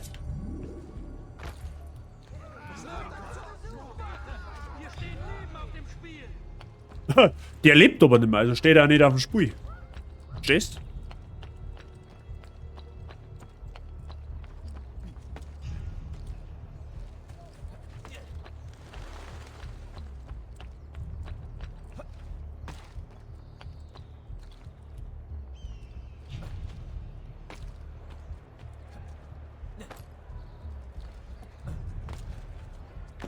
Hey, denkt auch mal an die, die ihr verletzt. Gut.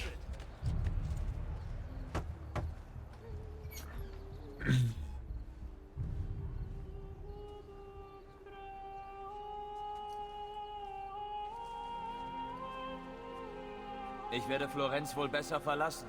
Wohin wollt ihr gehen? Mein Onkel Mario hat eine Villa nahe Monteriggioni. Ihr werdet noch immer gesucht, Ezio. Was würdet ihr mir dann raten? Ich habe im ganzen Bezirk Steckbriefe gesehen. Reißt sie ab und die Stadt wird euer Gesicht vergessen. Ohne Zweifel werden auch Herolde die Menge aufwiegeln.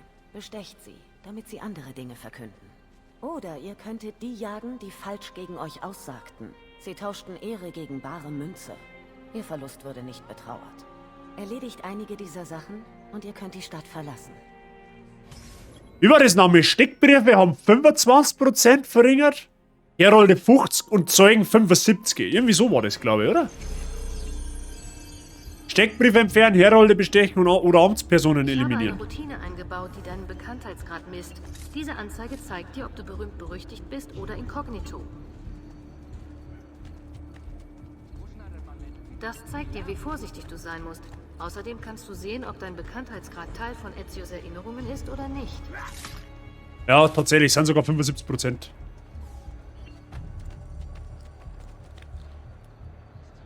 Ja, irgendwo da ist jetzt ein Steckbrief. Auf der anderen Seite wahrscheinlich.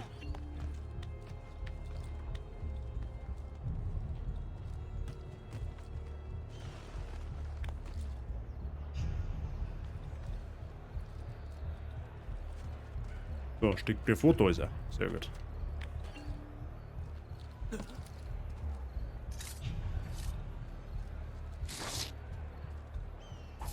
Ich glaube, ich bin noch nie so schnell anonym geworden. Oh, jetzt haben wir wenigstens wieder mal ein wenig eine fröhlichere Muse in der Stadt.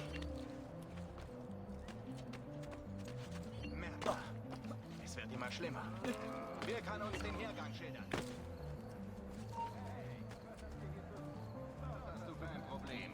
Wurdest du als Kind nicht genug geprügelt? So. Willkommen zurück, Ezio. Wart ihr erfolgreich? Ja. Mutter? Ezio, wo warst du nur?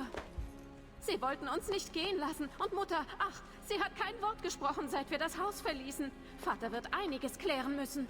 Wo ist Vater? Und Die wissen ja noch gar nichts. Und Petruccio? Hä? Es ist was passiert. Was meinst du? Nein, unmöglich. Claudia. No. Ich tat alles, was ich konnte, Piccina.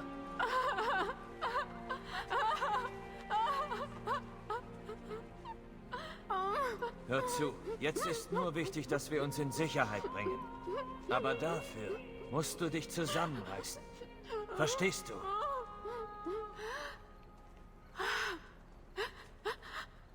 Gut. Passt du für mich auf Mutter auf?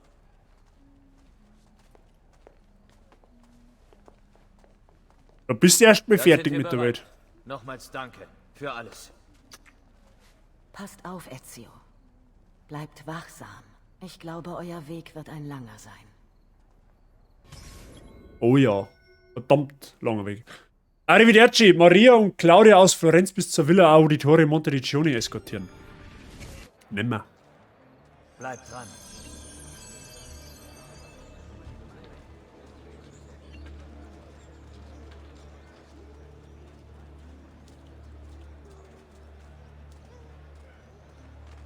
Beim Teufel hört man sie noch schwören, wenn sie seine Rache spüren. Wer voller Fehl und Tadel ist, dem ist ein schnelles Ende. Wo ist denn jetzt, ja genau, Waffenrad und so. Wie wo? Ah. So ist es.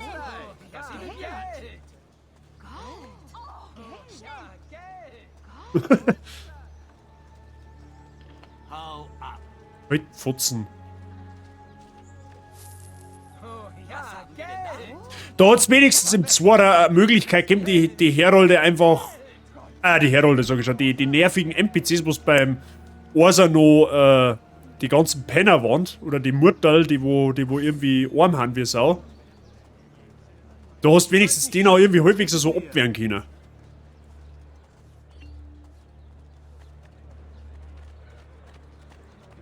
Ich bin ein Glück. Was haben wir denn da? Was haben wir denn da? Ich bin ein Glückspilz. Ich bin ein Glückspilz. So viele Glückspilze gleich.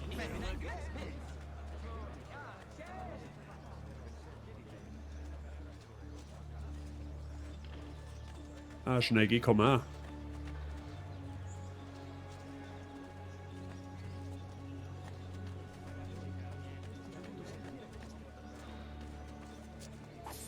Oh, das wird jetzt eigentlich nicht. Vertrini! Gold! Geld! Was? Gold!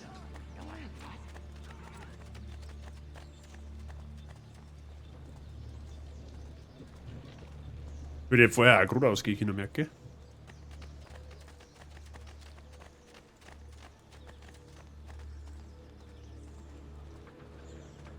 Ich bin ein Glückspilz. Vor allem, wie sie da vor mir alle aus die hintersten Eckern ausspurt. Ich bin ein Glückspilz.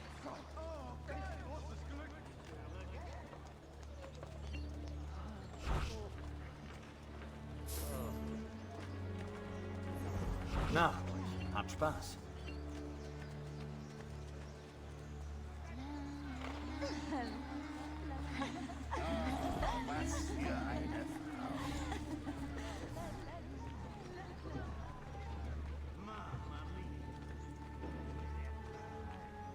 Ja gut, war ja einfach.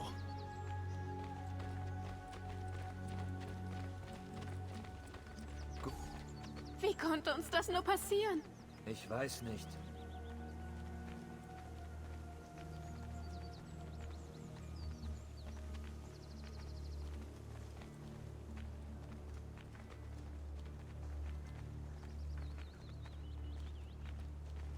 Wann können wir nach Hause? Ich weiß nicht. Minimal gereizter Ezio.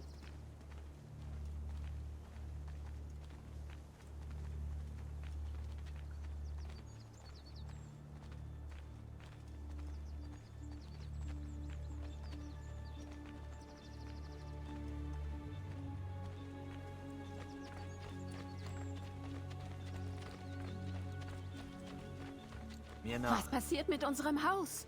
Ich weiß nicht. Wurden Sie... Hatten Sie ein anständiges Begräbnis? Ja, hatten sie.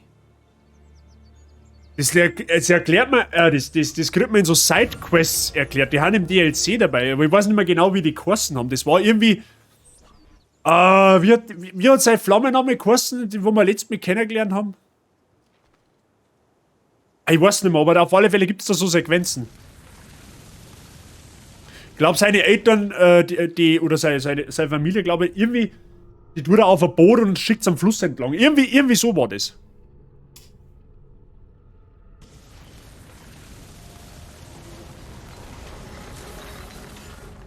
Christina, genau. Da gibt es nämlich im DLC gibt's so Zusatzmissionen. Christinas Erinnerungen, meine, heißen die. Und das ist eine von den ersten Missionen, wo man dann sagt, wie er seine Familie begrabt. Dann muss ich noch mal auf Steam schauen, weil vielleicht holen wir uns das DLC sogar noch mit dazu. Wenn ich es nicht schon dabei habe. Aber da muss ich schauen. Wir sollten nah sein. Grazie a Dio. Sicheres Geleit. Maria und Claudia zur Villa Auditore in Monteriggioni eskortieren. Hier lang. Mr. Saijing, jetzt kommt gleich die Szene, was du meinst. Oder was du gemeint hast vorher mit Mario.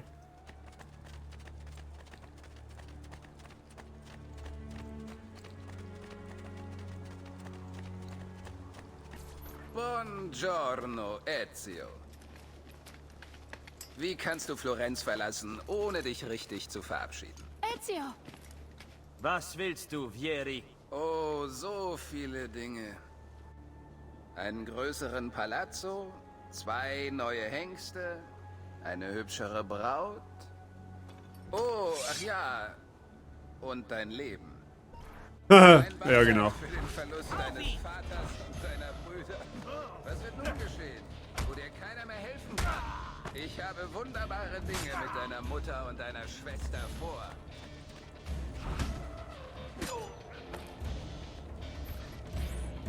Das wird Waren mir das nicht zu mehr? langweilig.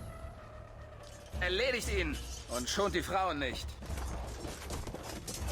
Was ist das für ein Zauber? Keine Zauberei, Junge.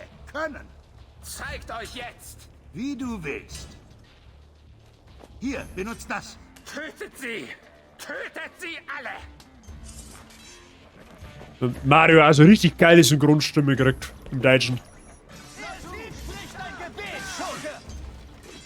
Oh.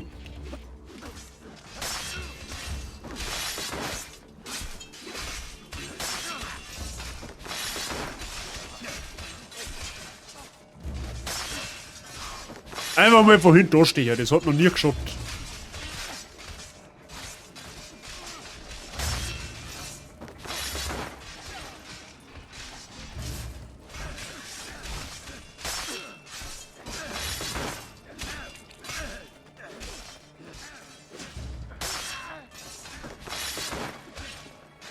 Ja, er kriegt aber ganz schön auf Lust, der Mario.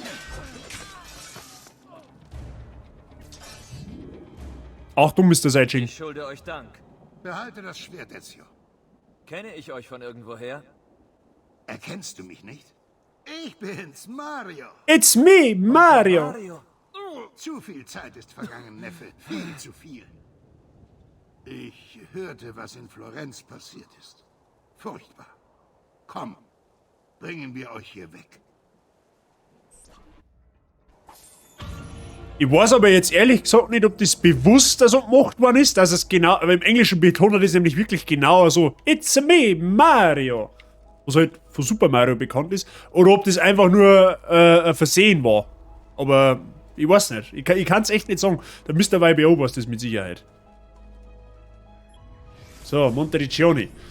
Im 13. Jahrhundert von den Oberherren von Siena erbaut, spielte Montericcioni eine aktive Rolle bei der Verteidigung der Toskana gegen florentinische Versuche, sein Territorium zu erweitern. An vorderster Front stand bei diesem Konflikt die Auditore-Familie, die zu den Regenten und Beschützern der Stadt wurde. Die Auditore waren es auch, welche die berühmten Mauern Montericcionis erbauten, die heute noch zu sehen sind. Okay, das ist mir zu viel zum Lesen, scheiß drauf. Es wird als Easter Egg geführt. Okay, ja gut. Casa Dolce Casa, zusammen mit Mario die Villa Auditore erkunden. Also, erzähl mir alles. Sie haben Vater wegen Verrates gehängt. Federico und Petruccio auch. Dann wollten sie mich. Weißt du warum? Ich habe keine Antwort, Onkel. Nur eine Liste mit Namen von einem Mann, der meinen Tod wollte. Ich kann einfach nicht glauben, dass sie tot sind. Keine Sorge. Wir geben ihren Toten einen Sinn. Hätte ich nur auch so viel Zuversicht. Komm schon, halt Schritt. Wir sind fast da. Ich glaube, vieles in Monteriggioni wird dir gefallen. Ich dachte, Monteriggioni wäre ein Feind von Florenz. Jetzt. Nächstes Jahr wieder Freunde. Das Jahr danach wieder Feinde. Und so weiter. Ich komme nicht mehr mit. Also versuche ich es gar nicht. Das sind ehrliche, hart arbeitende Leute. In den Läden gibt es vielleicht nur einfache Dinge, aber dafür gut gemacht und verlässlich. Hier ist auch eine Kapelle. Der Priester scheint sehr nett zu sein, aber ich war noch nie ein Mann des Glaubens. Wusstest du, dass die Villa Auditore fast 200 Jahre alt ist? Sie wurde von meinem Urgroßvater erbaut.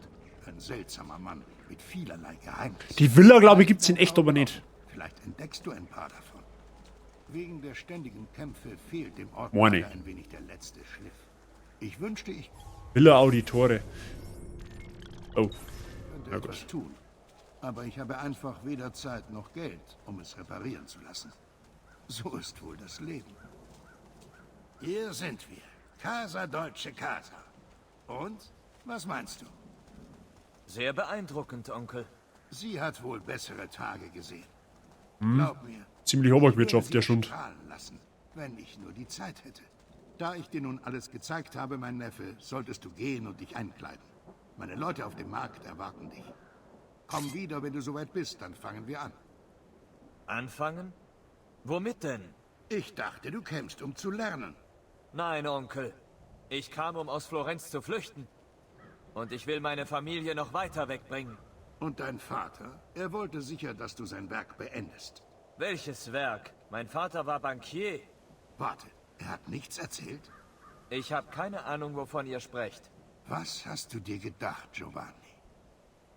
Wo soll ich denn anfangen? Geh und hol dir das Zeug vom Markt. Dann habe ich Zeit zum Denken. Aber... Kein Aber. Wir sprechen später weiter. Etwas Taschengeld, falls du es brauchst. Und wenn du dich mal erholen willst, habe ich dir ein Zimmer in der obersten Etage der Villa eingerichtet. Die 1995 Florin, die wir da jetzt kriegen, haben genau das, was wir jetzt brauchen.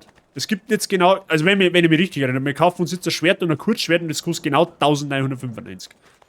Oder war es noch eine Rüstung? Ich weiß nicht mehr genau. Auf alle Fälle haben wir da ein Rätsel, das machen wir jetzt gleich mal noch.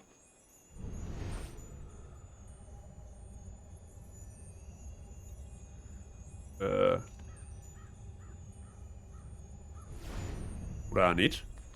Weil er nicht dafür steckt. So, dann machen wir.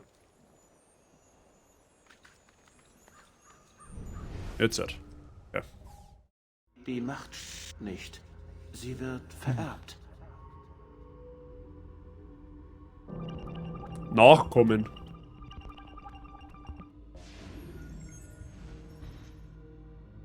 Er trug ihn bei sich, finde sein Erbe. Okay. Ach, da ist das. Okay. Okay, ich versuche mal. Ja, jeden Apfel. Ah, klar.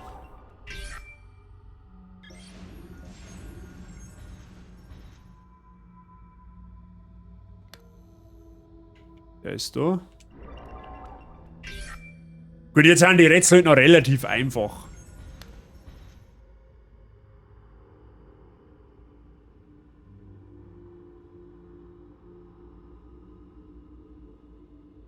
Da ist er.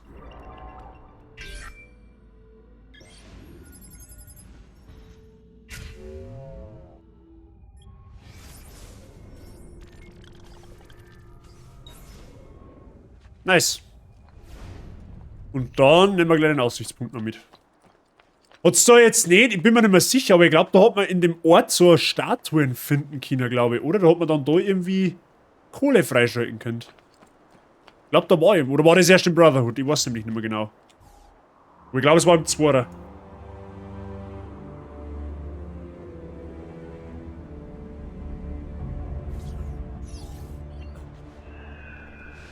Wobei, warte mal, im Brotherhood kann es gar nicht gewesen sein, weil da waren wir nicht mehr in Montericcioni, oder? Das muss im 2er gewesen sein.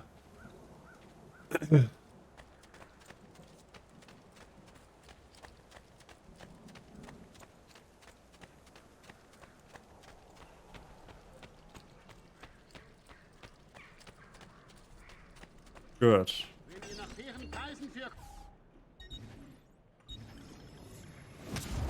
Doch, im Brotherhood, du bist in der Gegenwart in Montericcioni. Ja, ganz am Anfang noch, das weiß ich. Aber hat man nicht im 2er, da müssen wir noch schauen, aber ich glaube, dass man im 2er auch irgendwie so Statuetten finden hat können. Mit das. Na mehr, ich muss noch was kaufen. Ich muss kaufen, sag ich. Achso, geht, achso.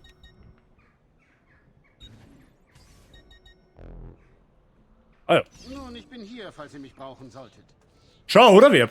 Jetzt schon gemeint. Müssen wir noch einmal schauen, weil das kann man ja dann theoretisch relativ im Anschluss machen, wenn er uns einmal erklärt, wie das mit dem Willensystem funktioniert.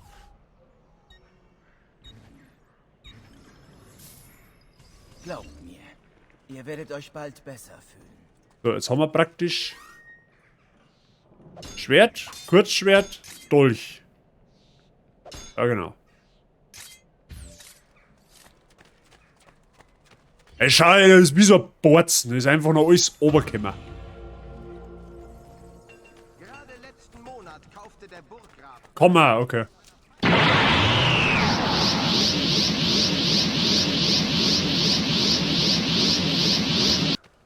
Servus. Bei 5 Monat Muas magach Aveng a Gaude Mocha in Florenz Kappa. Mr. Price, merci dir für dein Resub im 5. Monat. Herzlich willkommen weiterhin in der Party-Gang und viel Spaß mit dem Emotes, mein Freund. Alles fit bei dir. Danke dir. Haben wir zwar in Montericcioni, aber das ist Zeit. Oder mittlerweile schon in Montericcioni. Keine Sorge. Hier bleiben wir nur eine kurze Weile. Ich mag es hier nicht. Ich will nach Hause. Ich weiß.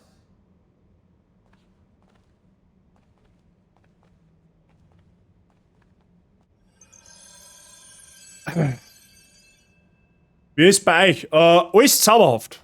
Mr. Werb, sag ich schon, Entschuldige. Mr. Price, passt alles soweit. Haben jetzt vorher, ja, haben wir den ersten Akt, wenn man so will, in Florenz erledigt. Haben wir Rache genommen an den Mördern unserer Familie. Und jetzt haben wir halt beim OG Mario in Montericcioni und der wird uns jetzt ein wenig etwas verzeihen. Schaut mal. Aber soweit alles im grünen Bereich. Ach, da schau her, ja. Das sind schon die Dinger. Das schauen wir, die suchen wir noch. Die suchen wir noch.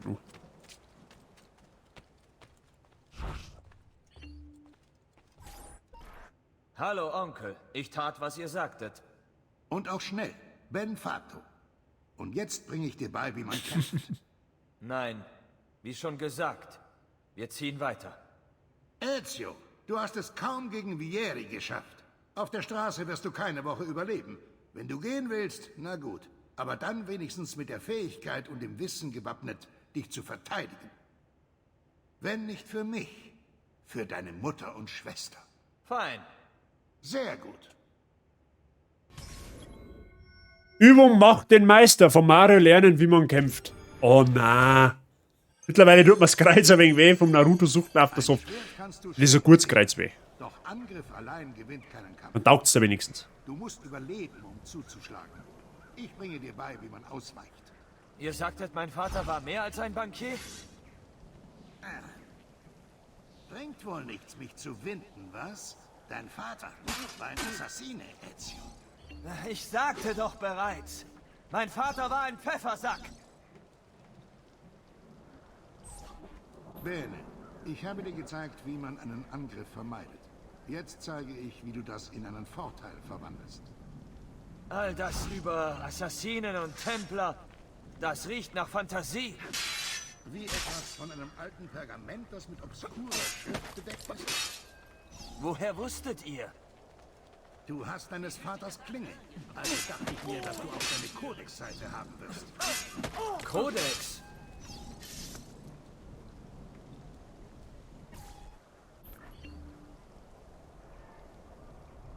Nur durchziehen, dass ich die Hälfte nicht wieder vergiss. Ja, aber es ist halt das Problem, weil der doch sehr, sehr lang ist. Kommt schon ran! Aber. Ihr könnt mich nicht. Jetzt kriegt ihr, was ihr verdient. Los jetzt, ihr langweilt mich. Gut, das haben wir vorher schon, sie können das provozieren. Du machst gute Fortschritte, Ezio. Heute zeige ich dir, wo du dich im Kampf am besten positionierst. Wo du stehst und wie du dich bewegst, kann den Unterschied machen. Ich sah sehr wohl, wie du meine Bibliothek seziertest. Glaubst du mir also jetzt? Ja, mein Vater war ein Assassine. Aber weshalb diese Heimlichtuerei?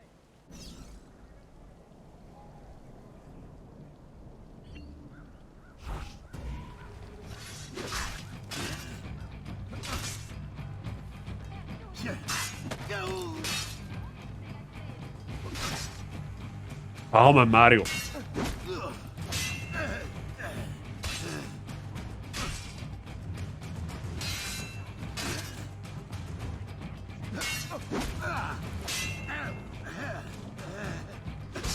Aua.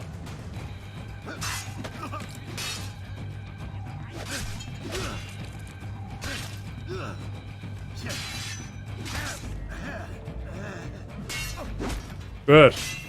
Gut so, Neffe. Du hast dich wirklich gemacht. Danke, Onkel. Für alles, was ihr mir gabt. Du bist Familie. Es ist meine Pflicht und mein Wille. Ich bin froh geblieben zu sein. Gut, du hast dich gegen Abreise entschieden. Wir segeln nach Spanien. In 3 Tagen. Aber Neffe, ich lehrte dich diese Dinge, damit du besser vorbereitet gegen unsere Feinde kämpfen kannst. Wenn sie mich finden, werde ich bereit sein. Du willst gehen, Ezio? Alles wegwerfen, wofür dein Vater kämpfte und starb? Dein Erbe leugnen? Fein, wie du willst. Arrivederci e buona fortuna. Onkel, wartet! Warum ist er so wütend? Wie sollte er nicht? Vieri belästigt uns, seit ihr hier angekommen seid. Wohl zu erwarten, denke ich, bei seiner Herkunft. Weiß man eigentlich, warum der Mario, der ist auf einen Augen blind, oder? Weiß man warum? Also wahrscheinlich, irgendwer weiß das jetzt bestimmt wieder. Mr. Price, wo bist du? Du bist schon im Krieg, Mann. Also in Shippuden im Krieg, ne? Also nicht falsch verstehen. Jetzt passt's um. Ich möchte jetzt einmal luren, ob wir die Statuen jetzt schon finden können, weil ich weiß zufällig eine sicher, wo die ist. Die ist nämlich da hinten im Eck irgendwo. Glaube ich. Oder was da hinter? Das kann auch sein. Ah, da ist eine Truhe, das nehmen wir mal mit.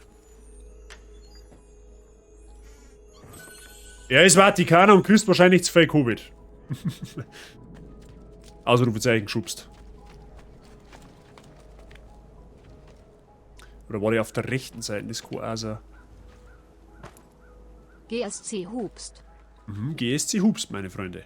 Wichtig. Wichtig und richtig. Es ist nicht bekannt, warum der Mario auf einmal blind ist. Okay.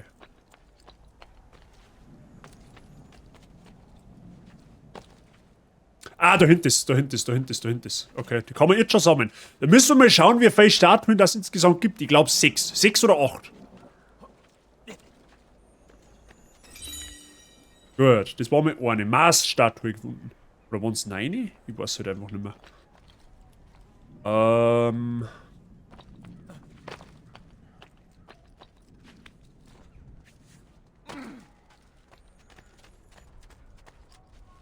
Da ist auch eine.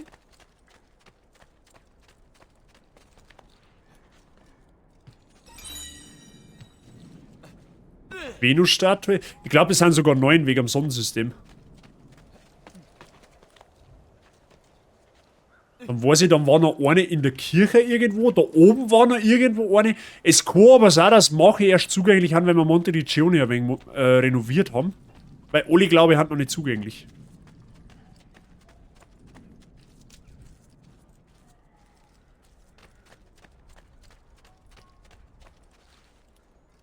Da ist auf jeden Fall die Kirche. Die noch, ja, okay, die ist noch zu. Okay, da können wir jetzt quasi noch gar nicht der Reihe. Okay, aber da ist auch schon eine, da schon her. Neptun.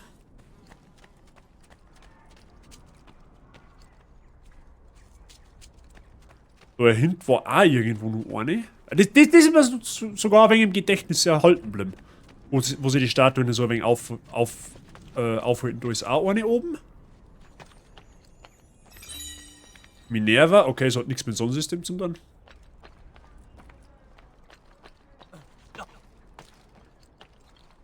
Ich glaube, die sieht man auch ganz gut übers Adlerauge. Da hinten ist eine Feder.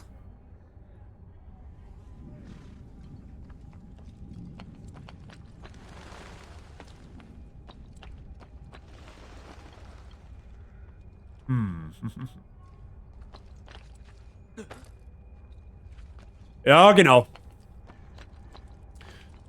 Wie gesagt, bei Oli hat noch nicht gleich zugänglich. Aber der Großteil da ist noch. Da ist eine, das ist gut. Apollo. Die Feder da hinten triggert mich.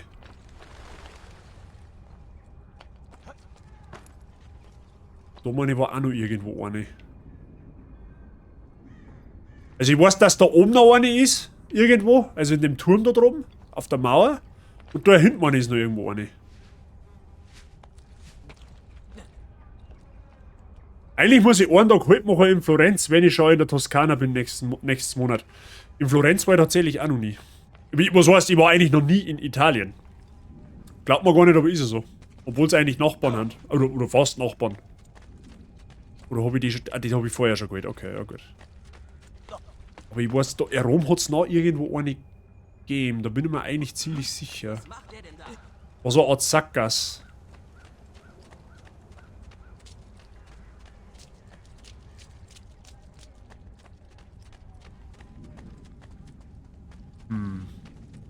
Komm ich aber auch täuschen. Wo ist du auf der linken Seite?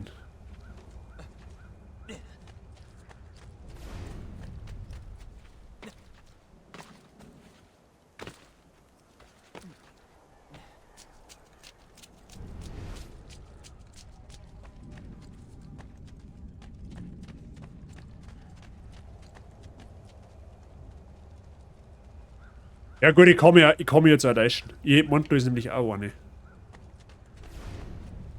Gut, aber die anderen, die suchen wir wann anders. Ich glaube, dass wir die anderen, die wo noch offen haben, müssen wir mal schauen, wie viel das wir jetzt haben. Aber die anderen waren, wie gesagt, glaube ich, noch gar nicht zugänglich.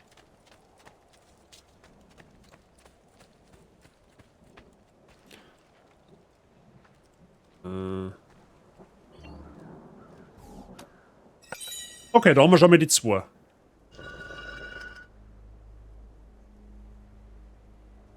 Ein Nockerbad sind. Das sind immerhin 2000 Florin, was da rausspringen.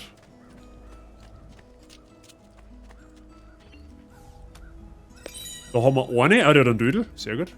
Was geht jetzt da für eine ab? Diana und Apollo. Okay. Also 2, 4. Ich glaube, dass 8 waren. Das Feature mit dem Renovieren habe ich tatsächlich ganz geil gefunden. Das haben sie in den Nachfolgerteile, also Brotherhood und Revelations, also Brotherhood weiß ich sicher, dass sie es übernommen haben, weil da renovierst du gefühlt ganz Rom. Und Revelations weiß ich nicht mehr, wo du renovieren kannst. Okay, 2, 4, 6, 8. Das sind 8 Statuen, okay.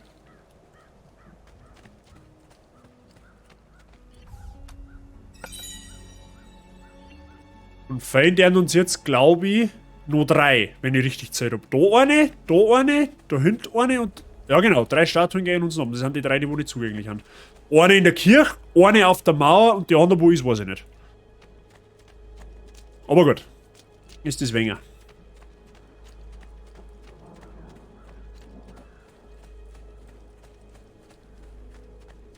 So, schauen wir mal.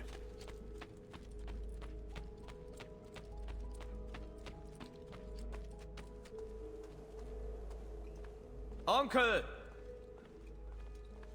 Wo sind denn alle? Sie sind nach San Gimignano, um diese Schlange Vieri zu töten. Vieri de Pazzi. Ja, und so. Das jüngste Mitglied der zweitberüchtigsten Bankiersfamilie von Florenz. Der Kerl wusste, wie er das Geld seines Vaters ausgibt. Außer seinen Kaufräuschen, die Waffen und exotische Tiere und Kleidung umfassten, war er auch sehr ehrgeizig. Vieri veranstaltete Rennen jeder Art auf Booten, Pferden oder auch Wettläufe. Natürlich alle manipuliert. Nun noch das. Wenn er durch unglaubliches Pech doch mal verlor, lud er die ganze Familie des Gewinners zum Siegesessen ein und servierte ihnen ein tödliches Mahl.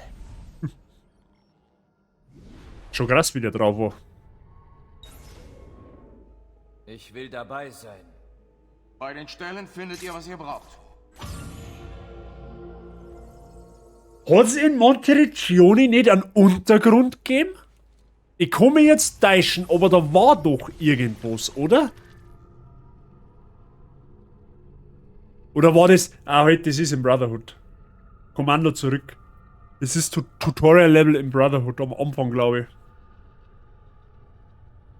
Oder war nicht noch eine Statue außerhalb zum Finden? Ich bin mir nicht mehr sicher, ich weiß nicht mehr genau. Aber das kommt Zeit, kommt Rat, ja?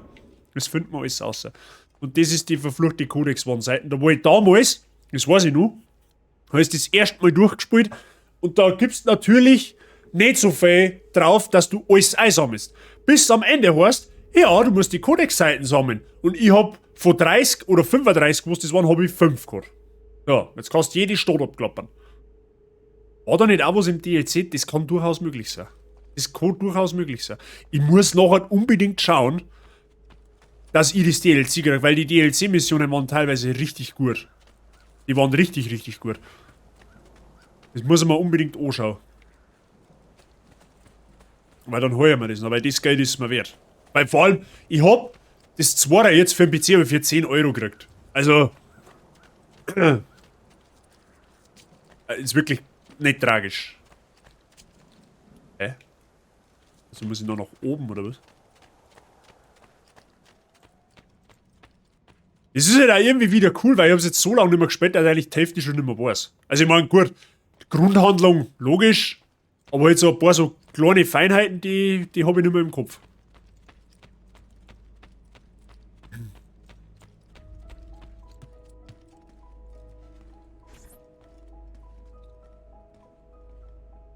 Ezio, schau sie an. Ich bringe sie immer noch nicht zum Reden. Sie verbringt Tag und Nacht vor den Federn, die Petruccio sammelte. Sie kann nicht loslassen. Ich weiß nicht, was ich tun soll. Keine Sorge. Sie wird wieder zu uns kommen. Ich weiß es. Ich glaube, ich spricht im ganzen Spiel nicht mehr, gell? Ich meine, ich spricht erst im Brotherhood.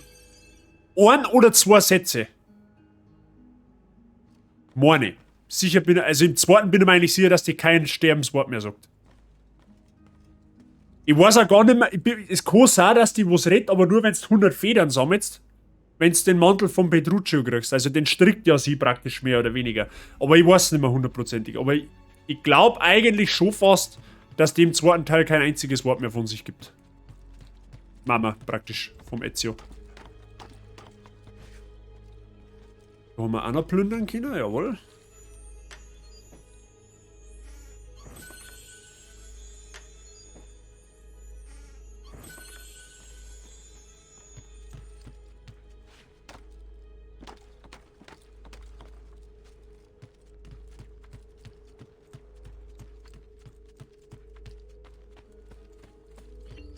Gut.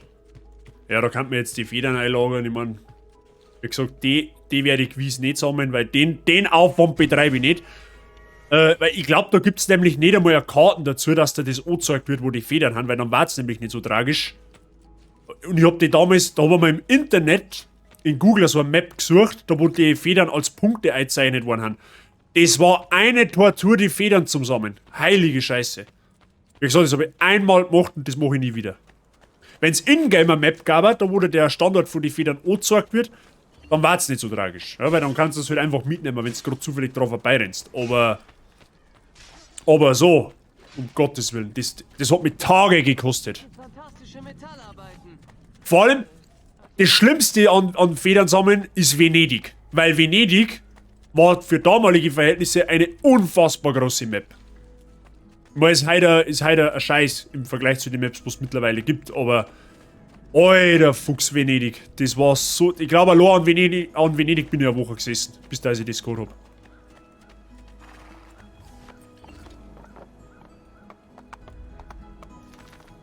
So, pass auf, jetzt lassen wir mal auf Karten schauen. Okay. Ich weiß, dass da auch noch irgendwas gibt. Das sind so Bruchbuden oder teilweise so abgefuckte Bauernhöfe, sag ich jetzt einmal. Da gibt es Truhen, glaube ich. Wie gesagt, ich bin mir nicht sicher, ob es da heraus nicht noch eine Statue gibt. Das muss ich mir dann anschauen.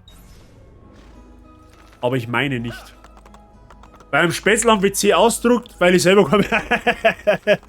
Ja, aber man hat damals nach Lösungen gesucht. Ich habe einen Laptop von meinem Papa missbraucht. Oder war ich bald wahnsinnig geworden?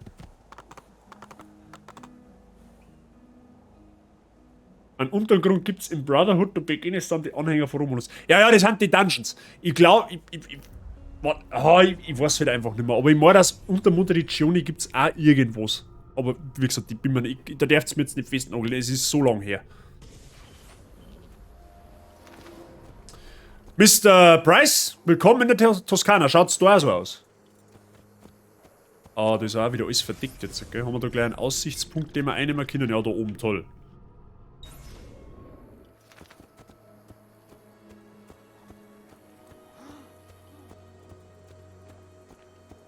Das gefällt mir halt in Assassin's Creed. In Assassin's Creed 2 halt auch brutal, weil da haben da die Maps damals auch schon relativ unterschiedlich ausgeschaut. Also es schaut jetzt, Florenz schaut irgendwie eigen aus, Venedig hat einen eigenen Flair, Toskana hat einen eigenen Flair. Es schaut nicht irgendwie alles so gleich abgewaschen aus.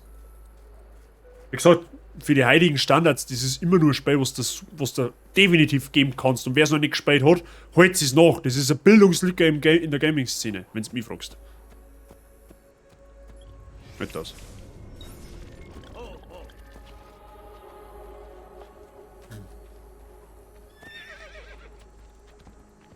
Ezio, was tust du denn hier? Nicht so trist, okay. Verantwortung übernehmen. Vieri belästigt euch nur wegen mir. Vieri belästigt uns, weil er Templer ist und wir Assassinen. Wie auch immer. Ich möchte helfen. Va bene. Dann hör gut zu. Zuerst müssen wir einen Weg in die Stadt finden, obwohl Vieri uns scheinbar erwartet. Er hat die Tore verschlossen und seine Männer als Wache geschickt. Glücklicherweise ist die Stadt größer als sein Heer. Das Südtor ist leichter bewacht, also werden wir dort zuschlagen. Wie man in den Wald ruft. Mario und seinen Männern beim Attentat auf Vieri de Pazzi helfen.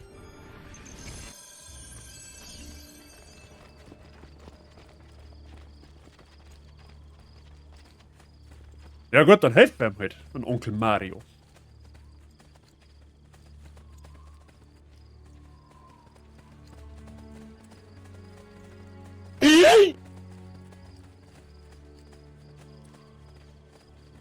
Love Lesser, danke für dein Following. Hier ist der Plan. Alles gut? Meine Männer und ich lenken die Wachen ab. Sobald wir angegriffen haben, klettere über die Mauer und finde einen Weg, das Tor zu öffnen. Nimm dir diese Wurfmesser. Erledige damit die Bogenschützen.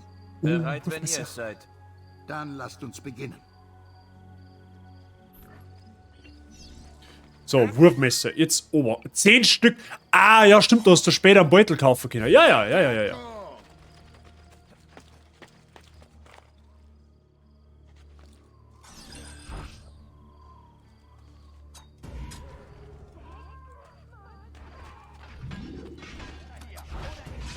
Oh.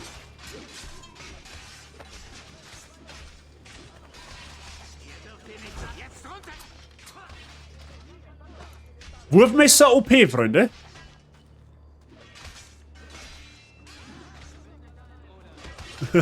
Sei, verkneift das einfach, ja? Alter, ich krieg ein Herzkasperl mit dem Follower an. Warum? Rührt's jetzt? Wer lurt da?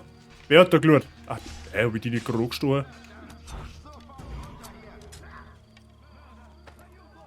Ja, Wurfmesser verschwenden kann ich.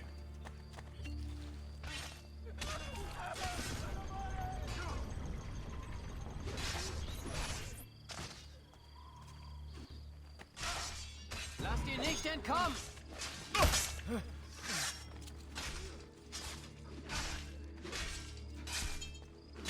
Habt ihr Angst? Ja gut, das war jetzt relativ simpel. Ah, da ist irgendwo ein Steckbrief. Moment, den reißen wir gleich ab. Oh nein, ich reiß ihn doch nicht. Ja, okay. Er war der ganze Armee dabei.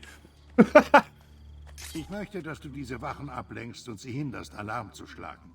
Hoffentlich verschafft mir das genug Zeit, um Vieri zum Schweigen zu bringen. Va bene.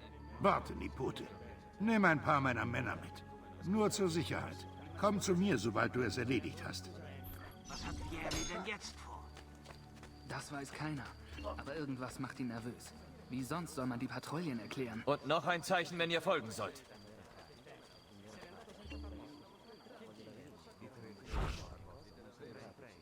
Ihr wisst, was zu tun ist. Und er bestellt euch die besten Grüße. Ja gut, der Lorlos mag es halt jetzt auch nicht. Oder? Das war ein wenig ein Arsch.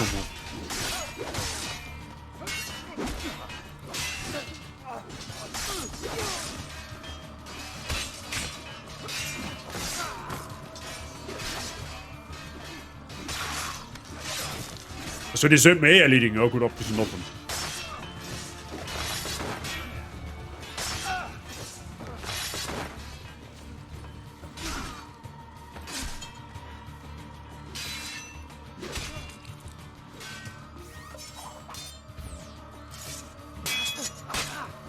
Ah, Kurzschwert. Nehmen wir das Kurzschwert, das geht ein wenig schneller.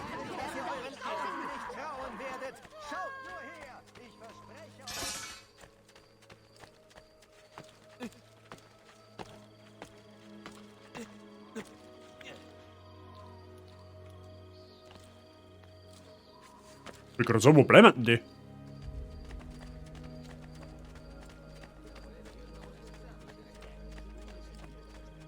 Lol, die Wachen interessiert's gar nicht. Oh, der hat's hinter sich. Ezio! Euer Onkel wird angegriffen und braucht Hilfe. Geht zu ihm! Zu Mario gehen.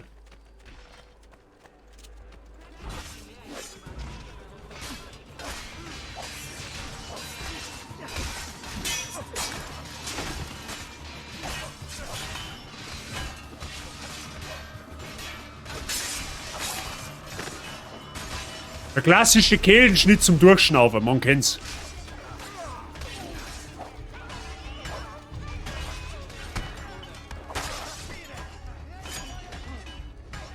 Ah, Neffe, da bist du ja.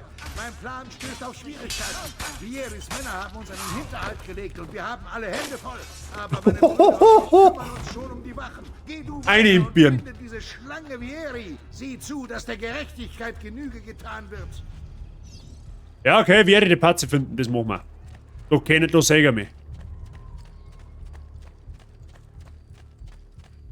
Also ein paar Kill-Animationen habe ich gar nicht mehr gewusst. Also der mit dem Schädel durchsteher, der kam unerwartet.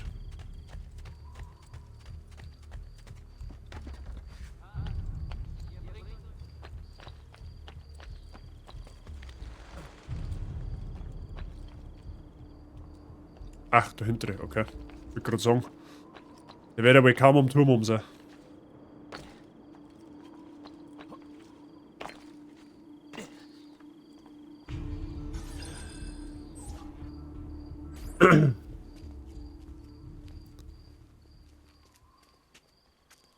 Also beschlossen.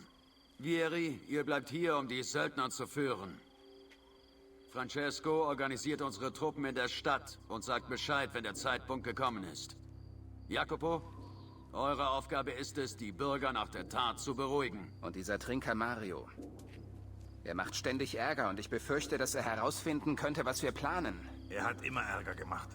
Genau wie sein elender Bastard von Bruder. Dann lasst sie mich zusammenführen, Vater. Es wird noch Zeit genug geben, den Müll zu beseitigen, wenn wir fertig sind. Nun, gibt es sonst noch was? Muy bien. Möge der Vater des Verstehens euch leiten. Möge der Vater des Verstehens euch leiten. Ich hab das... Kommandante! Was? Mario Auditore ist in die Stadt eingedrungen und er sucht nach euch. Dann lassen wir ihn nicht warten. Ich hab das so cool gefunden, oder ich find's auch heute noch geil, wie die Story um das Ganze gemacht worden ist. Über den Templer, den wo wir gerade gesehen haben, über die ganzen Familien, die wo da irgendwie verstrickt haben. Das habe ich so gefeiert. Das ist leider nicht mehr ganz so gut übernommen worden. Oder umgesetzt worden, so muss man sagen. Vor allem, dass das Ganze teilweise komplett Spiel einnimmt. Darauf habe ich mich schon sehr lange gefreut.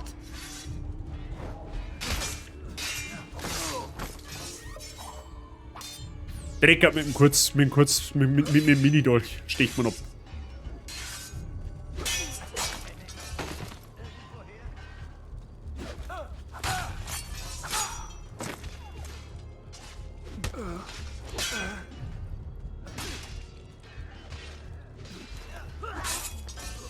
Hoppale!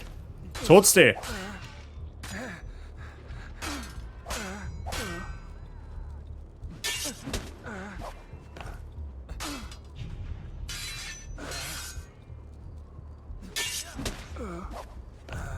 Mit dem kurzen Abgestochen, ja. Ja, richtig Dreck runterfeit, so wie er es verdient hat. Was planst du mit deinen Verbündeten? Ist es das, was mein Vater entdeckte? Wurde er deshalb getötet? Entschuldige. Hoffst du etwa auf ein Geständnis? Du Drecksschwein! Du sollst in der verdammten Gosse verrotten, du Hund! Wenn du nur noch mehr gelitten hättest! Ich hoffe, du... Genug, Ezio. Ein wenig Respekt. Respekt? Nach allem, was passierte? Glaubt ihr, er hätte einem von uns Respekt entgegengebracht? Du bist nicht Vieri. Werde auch nicht so. Ich kann aber verstehen. Muss ich fairerweise sagen. Der Tod dir den gewünschten Frieden bringen. Requiescat in pace. Nimm dies. Lies es, wenn du Zeit hast. Wir sind hier jetzt fertig. Kehren wir zur Villa zurück. Wie man in den Wald ruft. Ja, ich kann die Wut vom Ezio durchaus nachvollziehen. Also ich war da genauso. Ganz ehrlich, wenn meine Familie wer abmurkst, dann habe ich für den alles übrig, aber mit Sicherheit nicht Respekt. Glaube ich, ist nur menschlich, sowas. Aber nice.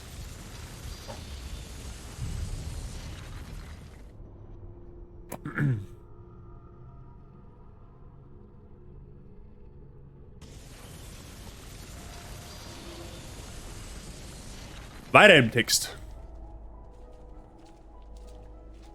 Ja. Ich habe traditionelle Mittel und die Weisheit. Jetzt werden wir natürlich in der Toskana nach wie vor gesucht, gell? Weil wir haben ja jetzt natürlich nicht anonym werden können. Aber gut, da kommen wir früher oder später sowieso hin. Gut. Müssen wir ja.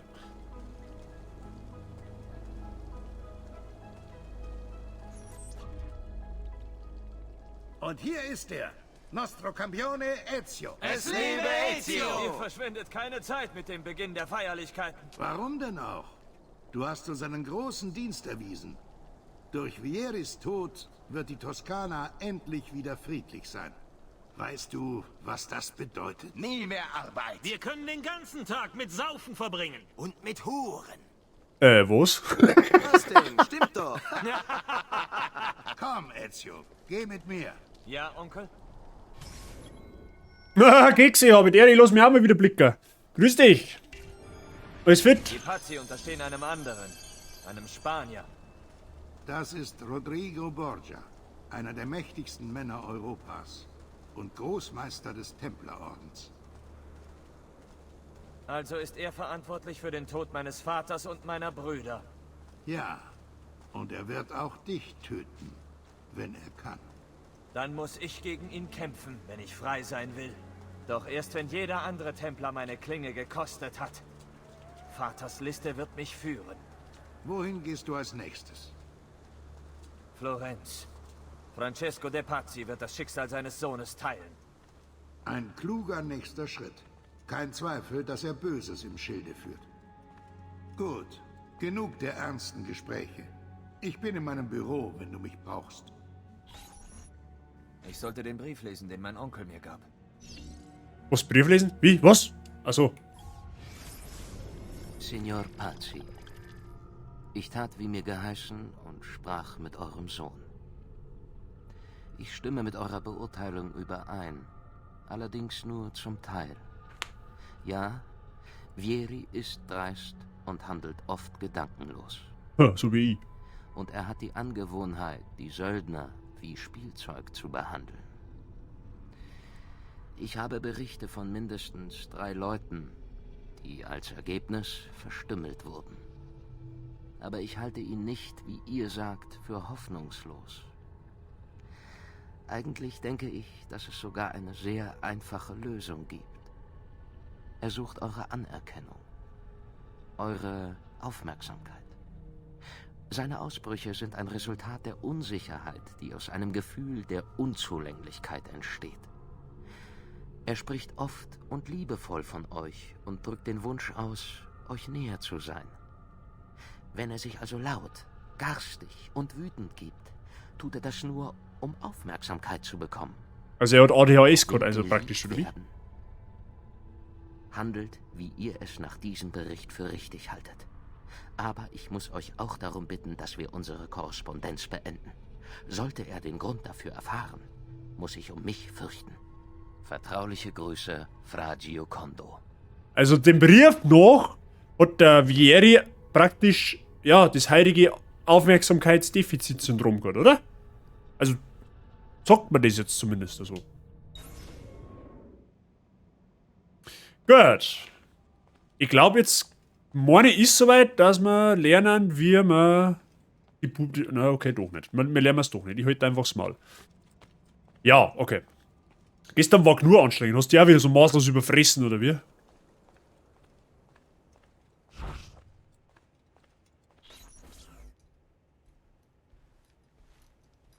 Sieht bekannt aus? Weitere Kodexseiten.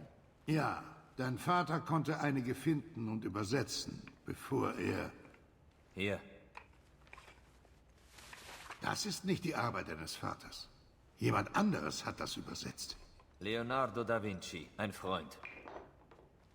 Siehst du, wie die Wörter von einer Seite auf die nächste kreuzen? Da ist irgendetwas drunter. Irgendeine Art Karte. Wohin soll die wohl führen? Dein Vater und ich konnten Teile einer Prophezeiung auf diesen Seiten entschlüsseln. Geschrieben wurde sie von einem Assassinen wie uns, der einst einen Edensplitter besaß. Sein Name war Altair.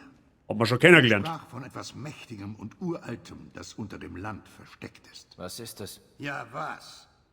Genau um dieses Geheimnis zu lösen, haben wir diese Seiten gesammelt. Dann lasst mich helfen. Ich sollte die Arbeit meines Vaters fortführen. Und zwar jetzt. Ich beginne mit der Seite, die ich von Vieri habe. Leonardo wird sie entschlüsseln. Bene, komm wieder, wenn du Zeit hast, und wir fügen sie zur Wand hinzu. Das ist eigentlich das Traurige an der Geschichte. Da wird nämlich jetzt bereits relativ am Anfang vom Spiel gesagt, hey, wir brauchen eine Codex-Seiten, sonst ist Essig. Und was tue ich? Ja, scheiß drauf, wird schon nicht so wichtig sein. Und dann am Ende, kurz vor Ende des Spiels so, ja, hättest du mir besser gesagt, du Volldepp. Aber gut.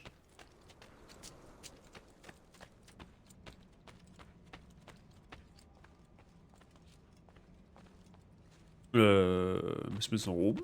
Wir müssen nach oben. Den Aussichtspunkt der Villa erreichen. Hey, mich verarschen, da war ich doch schon oben.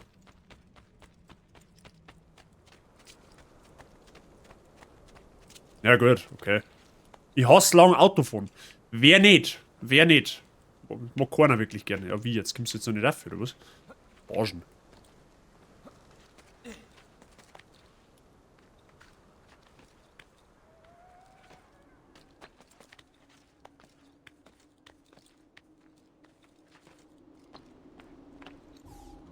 Na gut, machen wir halt zweimal.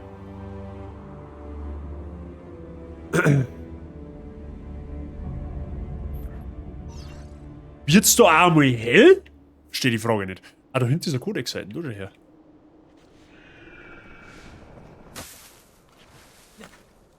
Da ist ein Codex-Seiten.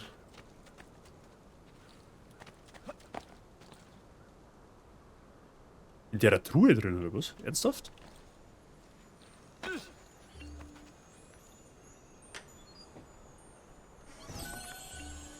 Tatsächlich.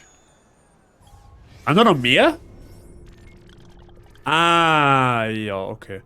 Ich sag's halt, wie es ist. Ich nehme die Codex-Seiten jetzt sofort mit, weil ich hab keinen Bock dann später das extra zu machen. Das hat natürlich auch Sachen, die kann ich dann offstream auch mal machen, wenn wir jetzt onstream nicht so viel Zeit haben. Aber ja. Man bewundert immer nur, dass wir noch nicht gezeigt gekriegt haben, wie wir die Stadt renoviert. Ich hätte eigentlich gemeint, dass das jetzt kommt. Oder kommt das erst nach Florenz? Das kann natürlich auch sein.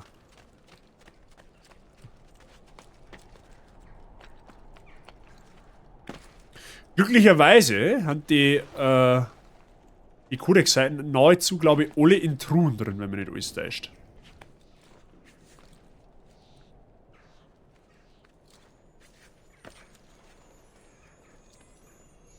Weil die kann man dann gleich an die Wände dran tun. Wobei, nein, ist eigentlich wurscht. Können wir auch warten, bis dass wir dann so weit haben, aber...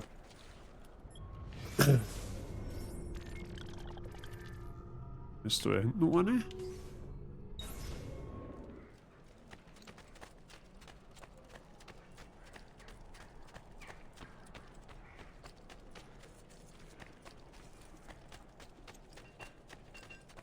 Das ist auch jetzt der Hauptgrund eigentlich, warum wir die Aussichtstürme erklimmen müssen. Nicht, weil es irgendwie missionsrelevant hat, sondern weil wir dann sehen, wo Codex-Seiten haben auf der Map. Also nur noch mit der Vollständigkeit halber, wir brauchen später alle Codex-Seiten, sonst können wir die letzte Mission nicht machen.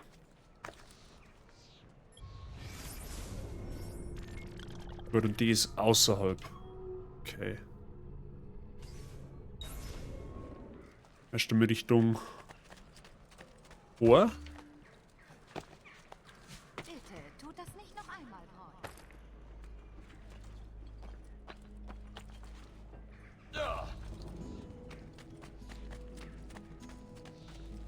Ah, jetzt kenne ich mich wieder aus. Okay.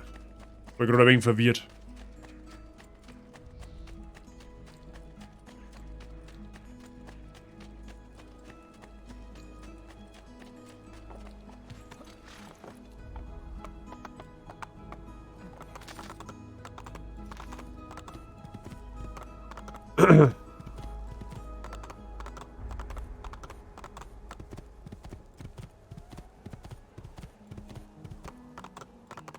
So, da.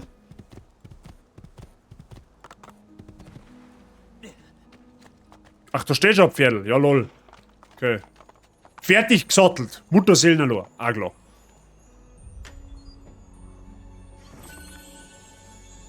Gut. Dann haben wir da jetzt alles, oder? Ja. So, wo ist jetzt unsere Mission? Mehr über die Villa erfahren und die dort versteckten Codex-Seiten finden. Achso, das war jetzt eh unsere Mission. Okay, lol.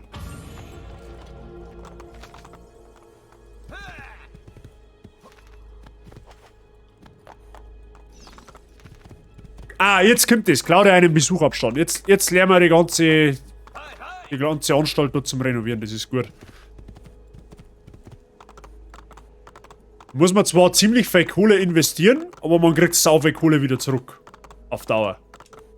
Wie viel, ich glaube am Ende kriegst, wenn du alles ausgebaut hast, bin ich mir jetzt auch nicht mehr hundertprozentig sicher, glaube ich kriegst alle 20 Minuten 60.000? Irgendwie sowas? Oder waren es 40.000? Ich weiß nicht mehr genau.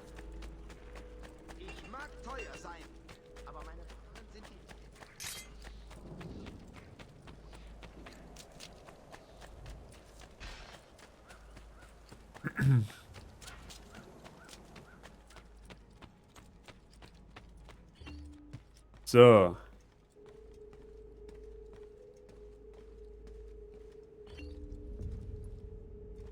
Hallo, Claudia. Unser Onkel ist ein Monster. Das ist unerhört. Was ist geschehen? Er lässt mich arbeiten. Wenn Vater hier wäre, müsste ich sicher nicht hinter einem Schreibtisch sitzen. Und wie lauten die Bedingungen dieser Versklavung? Da jemand entschieden hat, hier zu bleiben, hat Onkel Mario vorgeschlagen, dass wir Geld verdienen, um die Villa zu reparieren. Aber es gibt kein Geld. Ich wette, dass ich dir Geld bringen kann. Oh, klasse. Mehr Arbeit für mich. Nun gut. Wenn du anfängst, für Verbesserungen in der Stadt zu zahlen, werde ich alles in diesem Buch festhalten. Und da ich nichts Besseres zu tun habe, notiere ich auch alles, was du von anderswo mitbringst. Wenn du es schaffst, diesen Ort ans Laufen zu bringen, werden Reisende zu Besuch kommen und Geld ausgeben, obwohl viele den Weg aus der Stadt scheuen werden. Aber wenn sie kommen, sammle ich alles verdiente Geld in dieser Kiste. Du wirst selbst herkommen müssen, um das Geld zur Bank zu bringen. Wenn die Kiste voll ist, nehme ich mir sonst selbst den Überschuss.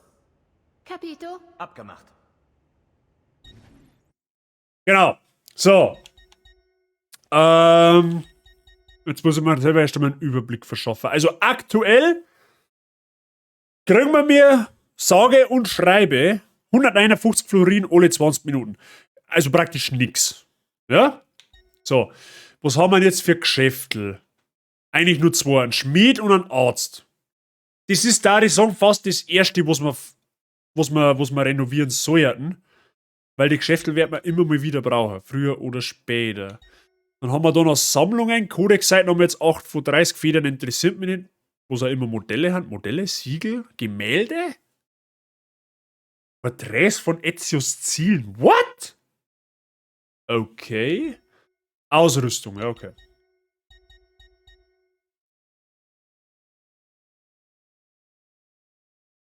Okay, alles klar. Ja, gut.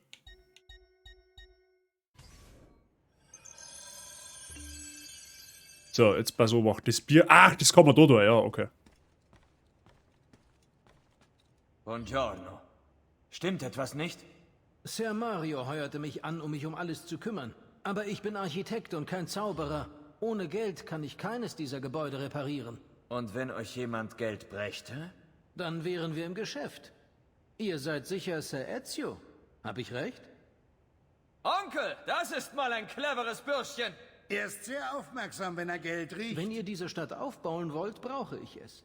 Ich habe hier eine Preisliste für neue Läden und Renovierungen. Bringt mir Gold, trefft eine Wahl und ich fange sofort an. Wenn ich einen Laden baue, könnt ihr als Besitzer die Ware dort zu niedrigen Preisen erwerben.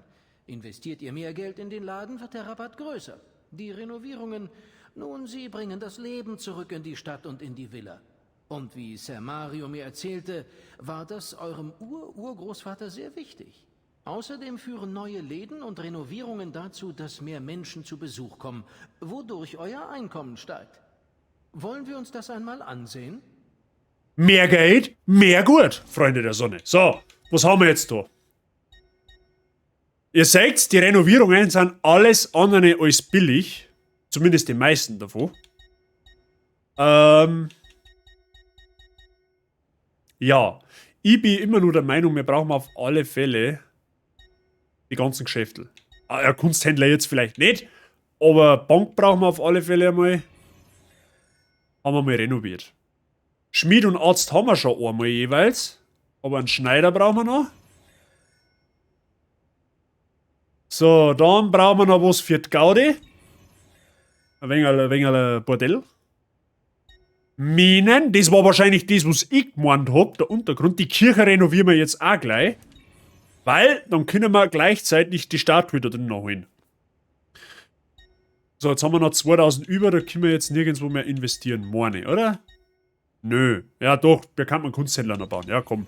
Brauchen wir zwar nicht, nehmen wir aber mit. Gut. Buon viaggio. Monteriggione ist wert plus 14.750. So, was hat jetzt das ausgemacht? 157 Florin haben wir vorher gehabt. Haben wir vorher eingenommen. So, wie viel nehmen wir jetzt ein? Willst du das Buch sehen? Ja, mit dem Birkel. Ah, und jetzt nehmen wir auf einmal schon 1634 Florin alle 20 Minuten ein. Ja, also wir haben jetzt unseren Gewinn verzehnfacht. Immerhin. Ist zwar noch nicht der Teufel, aber Bis bald, Ezio. besser wie nix. So, jetzt schauen wir schnell in die Kirche, ob wir die Statue noch hinkommen. Dann holen wir uns hoffentlich da hinten nur mehr ein wenig Geld ab, was wir dann wieder in die Stadt investieren. Ah, es ist einmal Licht da. Den hast. Preise für edle Waren. Rüstungen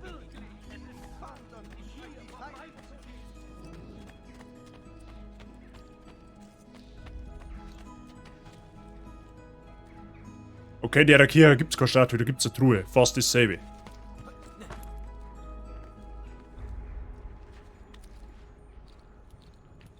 Oder war die außen, das kann sein, dass die draußen war.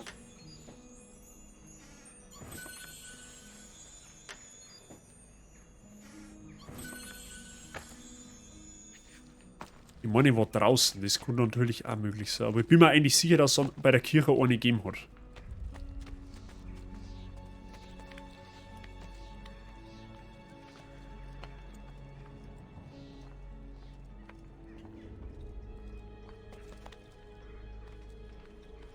Haben wir das Adlerauge, Alter?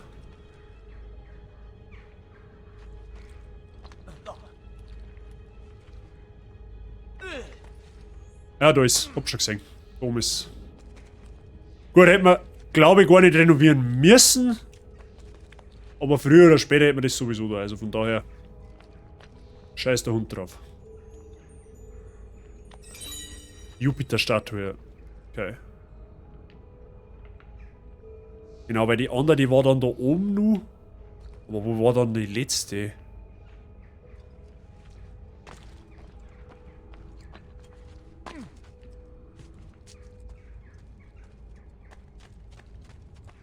Ja gut, ist egal. Wird man schon finden.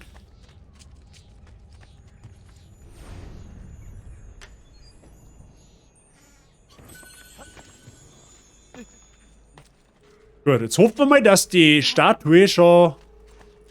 Dass die da drauf gehört, wo schon eine draufsteht. Und wenn nicht, hilft es auch nicht.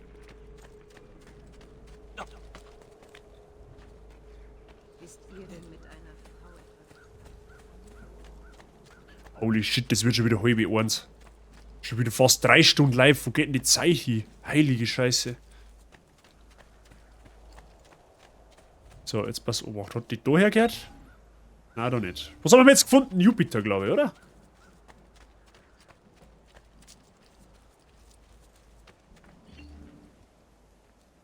Ah, ja, perfekt.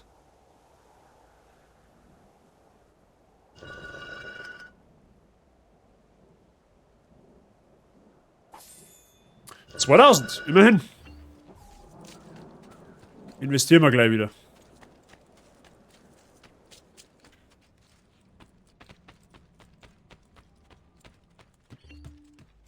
Gut, dann müssen wir da her.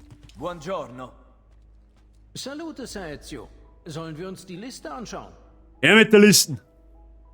You just made the list. Gut, mir kann man einen Arzt noch verbessern, mir kann man einen Schneider verbessern, einen Schmied leider nicht, der war eigentlich am wichtigsten. Wir haben 4000 aktuell, das ist gut für uns, weil ich glaube, dass wir die Militärkaserne gleich noch machen. Da ist schon was zum.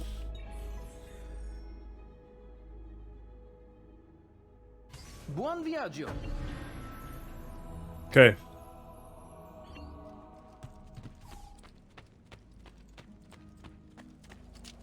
Jetzt kann man dann theoretisch auch da aufsteigen und kann man die Statue so. Aber wisst ihr was, das glaube ich mache ich offstream. Da belästige ich euch jetzt nicht. Oh, da hinten steht auch nicht, da schau her. Ich habe gewusst, dass da herum irgendwo eine ist. Ja, lol. Okay. Man kann blind durchs Leben rennen. Was kann ich eigentlich?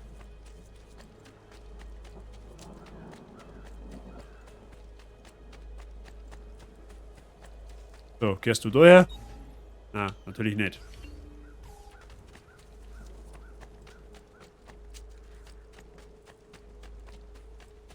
Ich glaube, wenn du das letzte aufmachst, kriegst du sogar mehr. Bin mir aber nicht sicher.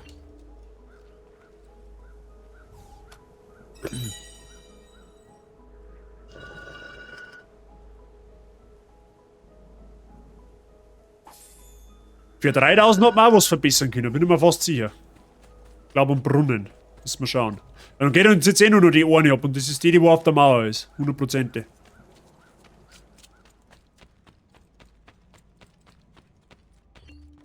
Du darfst uns gern belästigen. Sagen das alle ja so?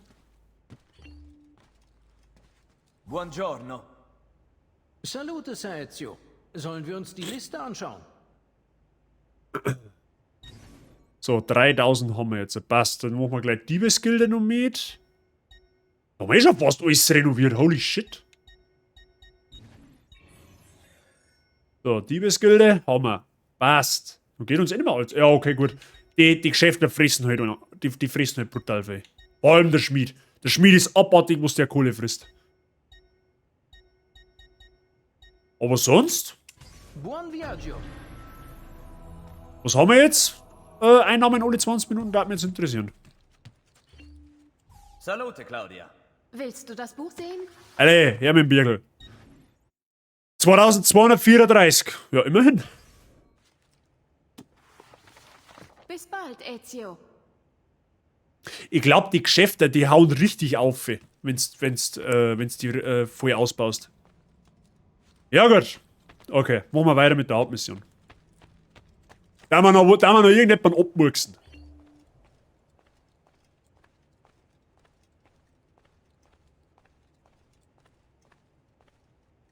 Ezio, mein Junge, ich glaube, ich sollte dir endlich etwas zeigen. Alle, 72.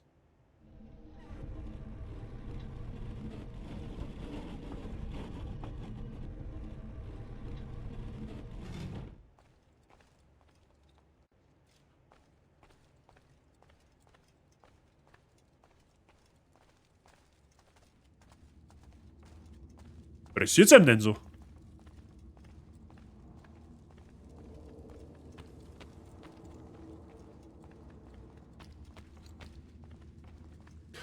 Oh Gott, stimmt! Da war ja was!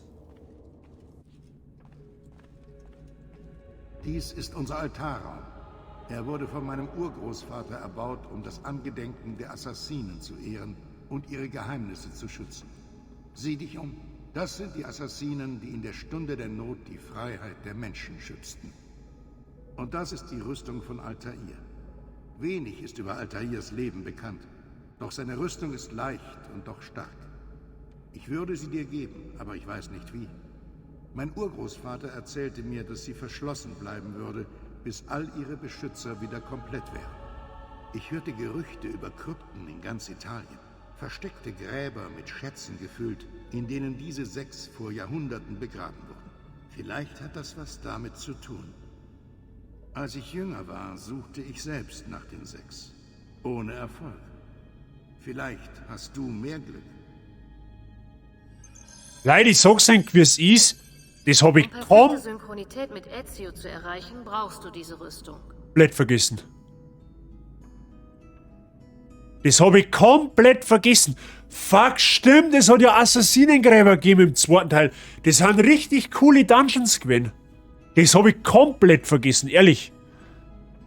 Stimmt. 6 an der Zahl.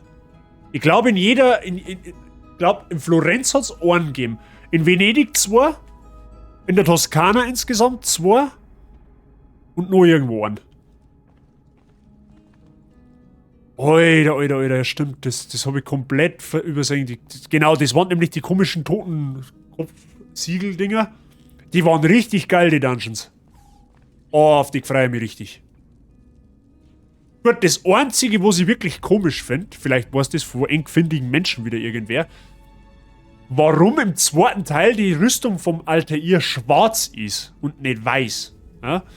Das habe ich nicht so ganz verstanden. Die war so schwarz-weiß gestreift, irgendwie ganz komisch.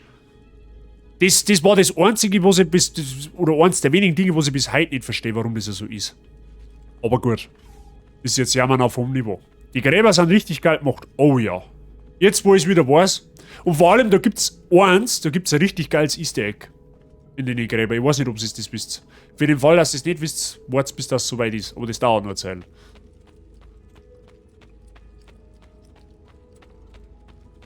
Aber auf die Assassinengräber habe ich absolut überhaupt nicht mehr spekuliert.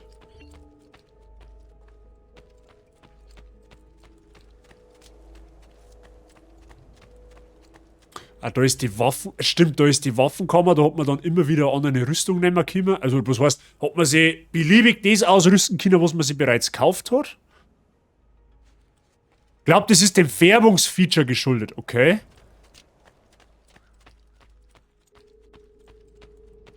Aber ich habe da damals so ein bisschen so... Weiß ich nicht.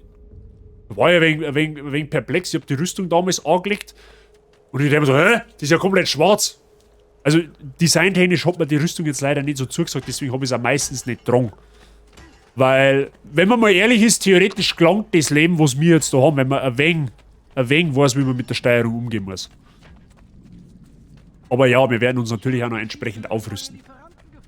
Zwar nicht mit 73 Florin, da wird es ein wenig eng, aber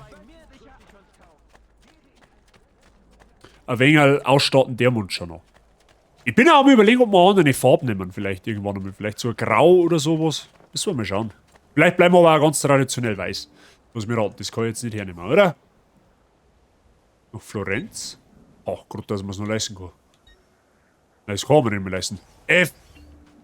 Scheiße, ich kann mir Schnellreisen nicht leisten. Blöd. Wie viel brauchen wir? 100. Da müssen wir eine Ruhe auftreiben. Das hilft damit so ist nichts.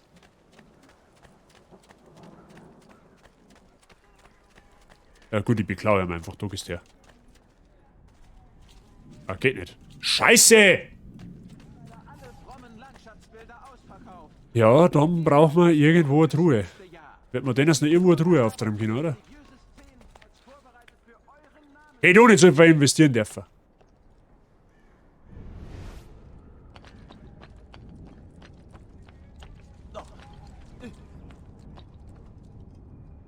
Ah, ich glaube, ich weiß, wo wir eine finden. Hübsch außerhalb von der Stadt. Wobei es eigentlich wurscht ist, wir können da eigentlich auch hier rein. Also egal.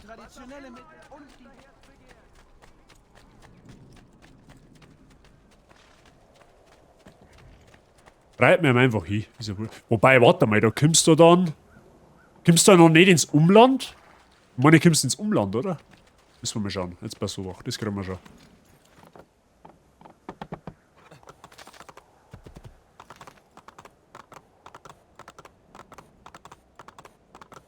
Weil mit Schnellreisen kann man uns halt genau an dem, oder in die Nähe des Punkts portieren, wo die Hauptmission ist. Aber wir müssen jetzt, glaube ich, zum Leonardo, wenn man nicht alles täuscht.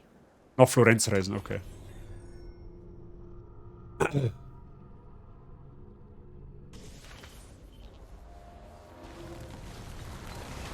Nice.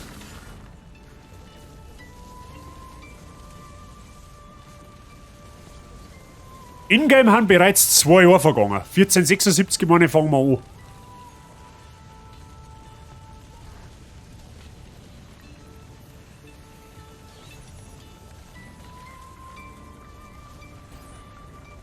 Aber wir werden sogar direkt vor seiner Werkstatt rausgeworfen. Das ist natürlich zauberhaft.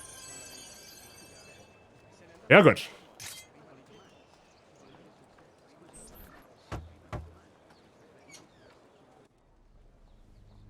Ezio, du lebst ja noch. Sieh sich das einer an. Die letzten 2 Jahre waren gut zu dir. Aber du bist nicht mehr derselbe, was? Ich hoffte, du könntest mir vielleicht mit etwas helfen. Alles für dich, mein Freund. Der Ehrenbazi Leonardo. Gefunden? Wie aufregend. Das ist schwer zu knacken. Sehr klug bei der Nutzung der alten Sprachen.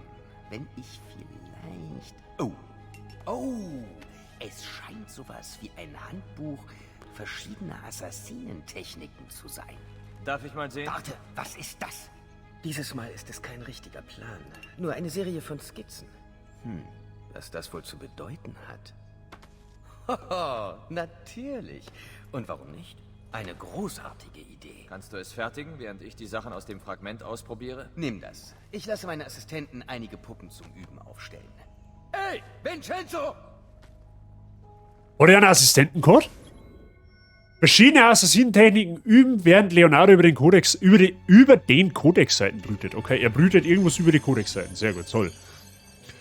Und das ist eins von den geilsten Features, die sie in den zweiten Teil übernommen haben, nämlich die Assassinentechniken. Einfach mal logisch überlegt, du kannst aus mehreren Positionen einfach mit der versteckten Klinge hantieren. Ja? Das habe ich einfach, ja, im ersten Teil, wie gesagt, war Testballon, aber habe ich dort halt massivst kritisiert. Da haben wir damals die E3-Demo angeschaut und ich war so geflasht von den Techniken, die es da gegeben hat.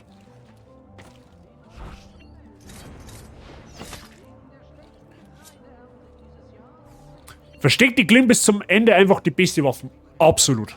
Absolut. Vor allem, weil wir jetzt dann 2 davon haben.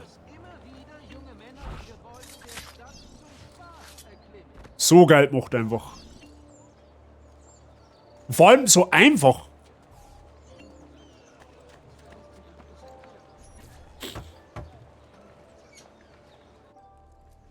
Ich hab's geschafft. Komm schnell, schau. Nimm es, probier es. Hab Dank, Leonardo. Gar kein Problem. Es gibt jemanden, den ich hier treffen müsste, aber ich kann mich ihm nicht öffentlich nähern. Weißt du da einen Weg? La Volpe. Der Fuchs? Psst. Verstehe. Aber weißt du, wo er sich aufhalten könnte? Vielleicht in der Nähe des Mercato, wo die Diebe hausen. Sei vorsichtig, Amico.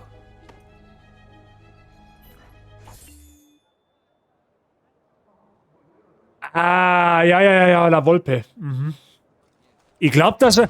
Ich bin mir jetzt nicht sicher, aber ich glaube, dass wir jetzt direkt in das erste Assassinengrab gezwungenermaßen geschmissen werden. Also das können wir uns jetzt, glaube ich, gar nicht aussuchen. Aber...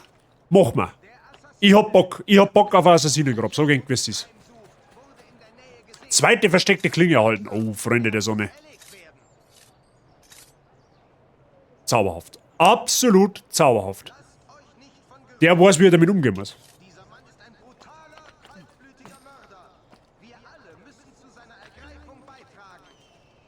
Die Panzerplatte ermöglicht es, Waffenangriffe mit der versteckten Klinge abzuwehren. Sehr schön. Ey, warte mal, da ist ein Augensymbol. Da ist ein Augensymbol, Freunde. Jetzt müssen wir nur noch schauen, wo das Symbol ist.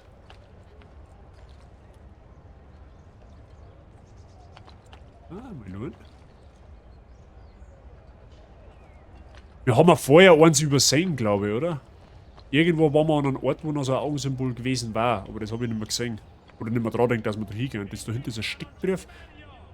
Innen oben an der Wand. Achso, warte mal, innen.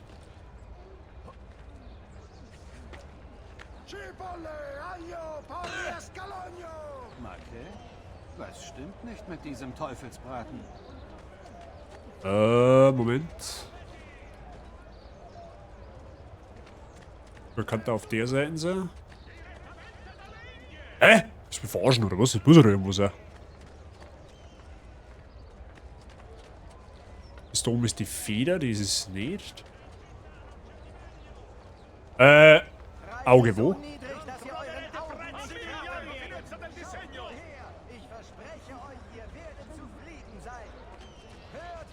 Ich bin jetzt der Einzige, der was nicht sagt.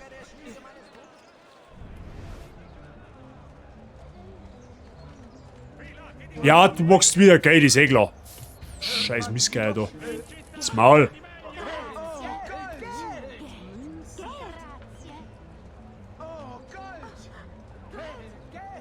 Haben wir überhaupt am richtigen Gebäude, ist die Frage.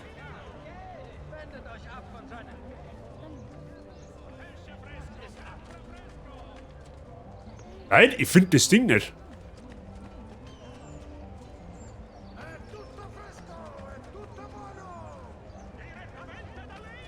Oder ist da vielleicht das Gebäude, manchmal? Warte mal, was sagt denn Datenbank?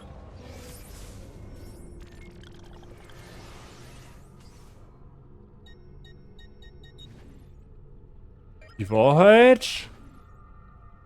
Ja, toll. Warte. Ja, das ist schon der Marktplatz.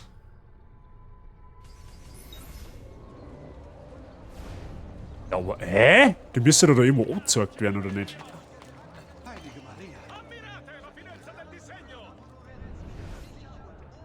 Ja, da ist unser Zielort, okay. Alter, ernsthaft? Ist das dein Scheiß Ernst? Ist ja fast dasselbe. Ja, da kann ich lang im Kreis rennen. Es wird immer leichter, sich in Abstergos Mainframe zu hacken. Es scheint fast, als wüsste ich, nach welchen Daten ich suchen muss, als hätte ich es schon erlebt. Oh, her mit dem Rätsel. Unendliches Wissen. Ja, kein Problem, Mike. Kein Thema. So. Ihre offene Mündung verteilt den Kuss des Todes. Also Läufe praktisch. Achso, halt das, ja. Das müsste dann das da sein, oder? Der nicht. Der auch nicht. Ist der Romano, oder was? Ne? Warte mal. Okay. Ach, das sind Waffen, die auf uns gerichtet haben, praktisch, oder wie? Ja gut, das ist eine Drohne, das macht ja aber keinen Sinn. Ist das da hinter Kanonen? Nee, oder? Also jetzt ich den einer aus 1000 Soldaten außerfinden, der wollte eine Pistole und kein Schwert, oder was?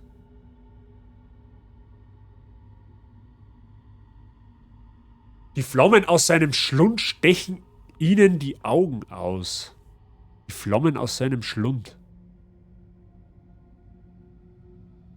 Stechen. Ein Schwert dann wahrscheinlich, oder was? Okay, den peile ich jetzt nicht. Die Flammen aus seinem Schlund stechen ihnen die Augen aus. Ja, das muss ja irgendwas, das muss ja dann irgendein Schwert oder was sein, oder? Bis gerade drauf vorbei. Ja, toll! Wo jetzt? Beim mittleren Baum. Die Flammen aus seinem Schlund stecken beim mittleren Baum da, oder was? Ich weiß zwar jetzt nicht, inwiefern sie der jetzt abgehebt hat von den anderen, aber gut. Dieses Monster kommt nicht von den Menschen. Dieses Monster kommt nicht von den Menschen. Da war der Apfel sichtbar. Ernsthaft? Den habe ich gar nicht gesehen. Bin ich ehrlich? Habe ich nicht gesehen. Gut, das war offensichtlich. Ja gut, wie auch immer.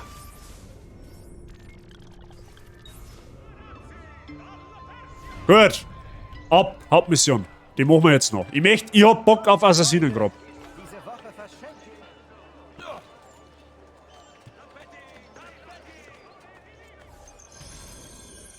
Fuchsjagd. La Volpe, den Fuchs in der Nähe des Mercato Vecchio aufspielen. Sorry, wenn ich es nicht richtig ausspreche, kann ich bei der italienischen Sprache nicht ganz so mächtig.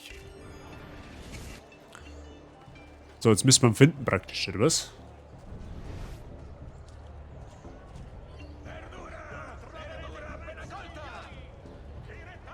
Ah, da hinten ist er.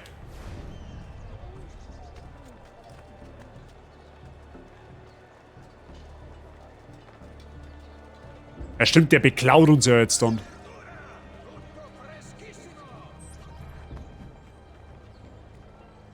Was? Meine Börse, Oh, mein Geld. euer Geld? Ich habe euer Geld nicht. Komm zurück. Hol mich. Oh, scheiße, das war voll schön. Sorry! Ich habe kein Interesse, dich zu Hey, verletzen. merci für dein Glück. Also gib mir mein Geld und wir sind quitt. Nicht Kein Problem. so schnell. Lass es einen Geschmack gut. Was wollt ihr denn? Wer seid ihr?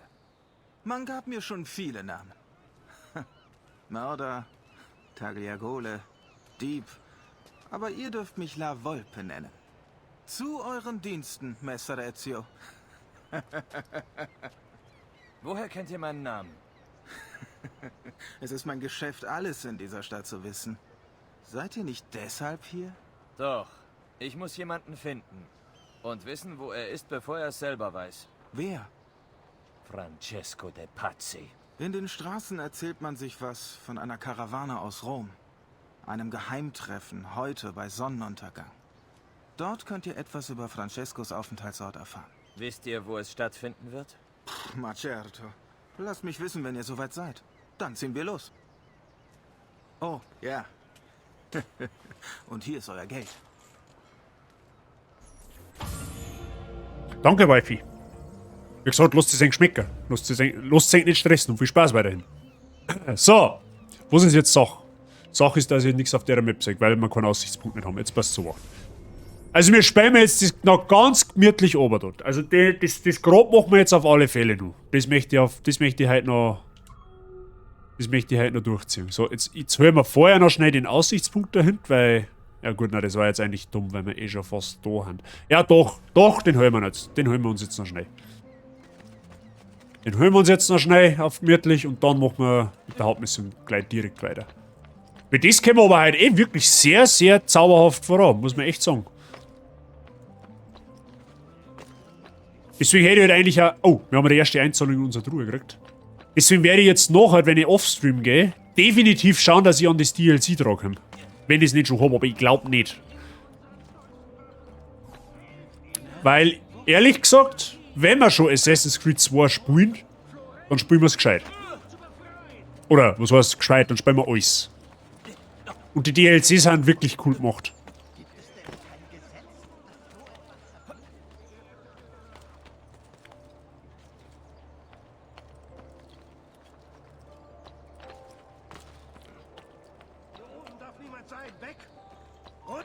So leicht kommst du nicht davon. Keine Ausdauer. Ihr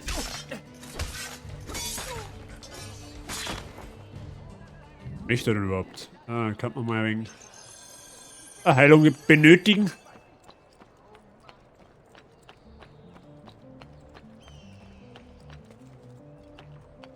So.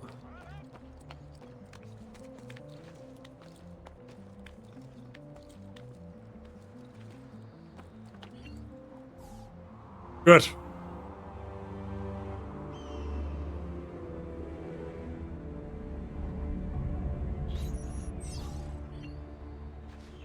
Nice.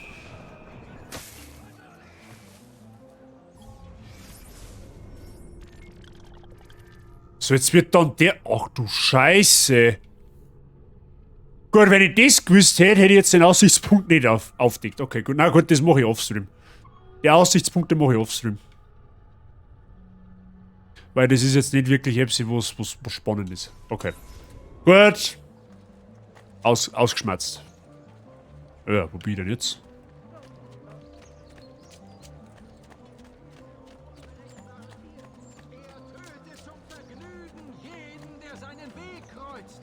Er muss aufgehalten werden. Sofort!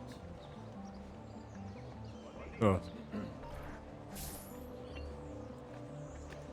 Gut, das war zwar jetzt nicht so wirklich schlau, dass ich jetzt da dem 500 Florin ins Gesicht drückt, dass er mir 1% von meiner gesuchten Leiste obertut. Aber gut, mei. Später wird es uns, wie gesagt, nicht wirklich an Geld mangeln.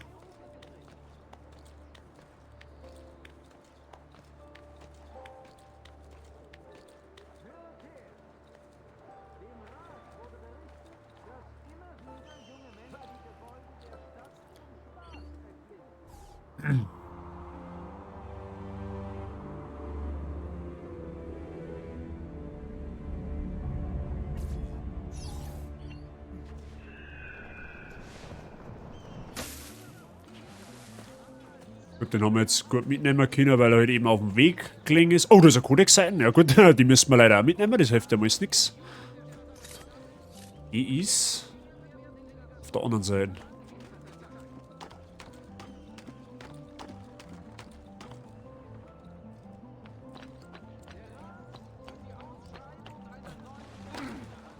Ah, perfekt.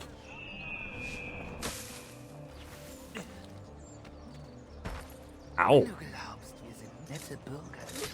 Du bist ein toter Mann. Der ganze Armee.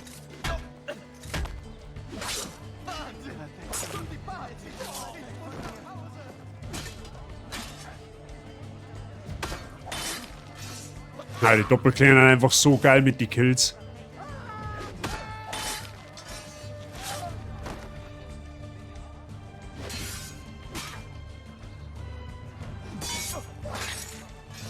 der sagt zukünftig nichts mehr.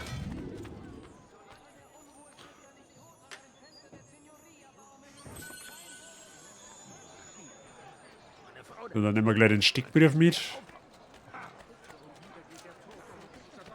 Das wäre ein wenig konsequenter handeln, dass ich sofort schaue, dass ich wieder meine Anonymität herstelle. Wobei es eigentlich erst wirklich gravutisch wird, wenn die voll ist. Vorher springen die Wachen nicht direkt auf mich an. So, da ist jetzt wieder ein Aussichtspunkt, der direkt auf unserem Weg liegt.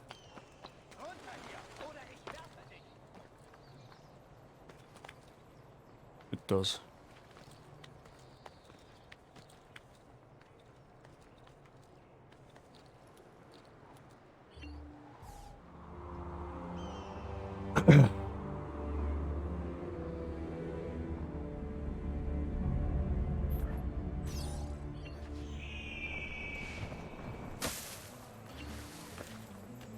Easy. Wie schaut es jetzt auf der Map aus? 16 von 73 haben wir immerhin schon. Ja gut, der liegt jetzt auch noch mehr auf dem Weg. Ja gut, dann können wir den anderen auch mitnehmen. Okay. Von wegen Planung.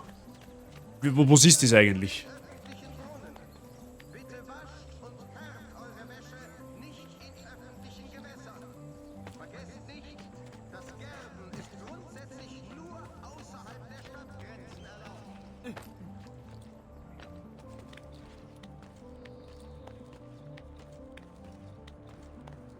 Also da Norden haben wir direkt schauen, ob noch weitere Codex-Seiten aufdeckt worden. Haben wir da jetzt gar nicht geschaut, ehrlich gesagt.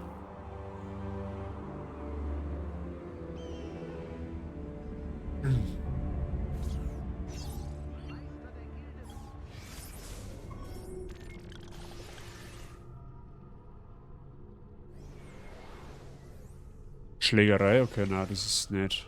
Ah, da ist noch eine. Ja gut, wie gesagt, das ist jetzt nicht dramatisch, das ist das Wenigste. So ein bisschen das Collecten, so wird zum Beispiel die Codex-Seiten oder halt eben die Türme, wie gesagt, wenn die jetzt noch offen haben, das ist dann etwas, das, was ich dann selber privat dann einfach spiele, damit wir uns im Stream nicht allzu viel damit beschäftigen müssen. Ja, weil wie gesagt, was ist denn das überhaupt? Achso, da ist der Leonardo. Damit wir im Stream mehr Zeit für so Story- oder erkundungsrelevante Sachen haben. Ja? Also wie gesagt, so Türme erklimmen, das ist ja jetzt nicht das Gelbe vom Ohr.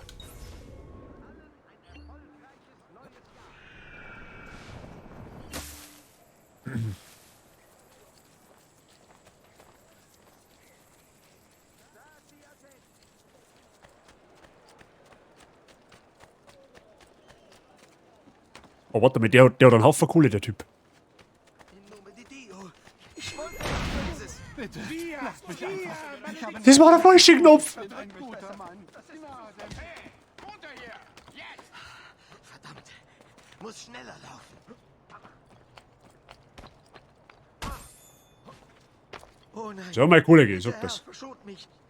Okay, das war nicht geplant, dass ich den abmurks. Da unter den armen Zivilisten. Ich schwöre bei Gott. Was treibt einen dazu, sich so aufzuführen? So, nehmen wir den noch hinten mit.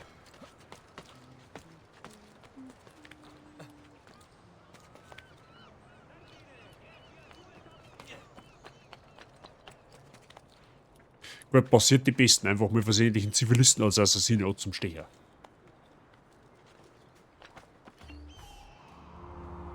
Gut, war der letzte dabei.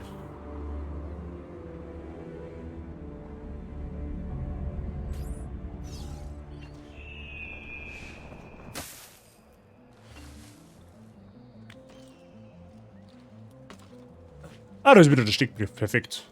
Heilige Madonna. Wir werden nichts gewinnen, wa? Beweisen.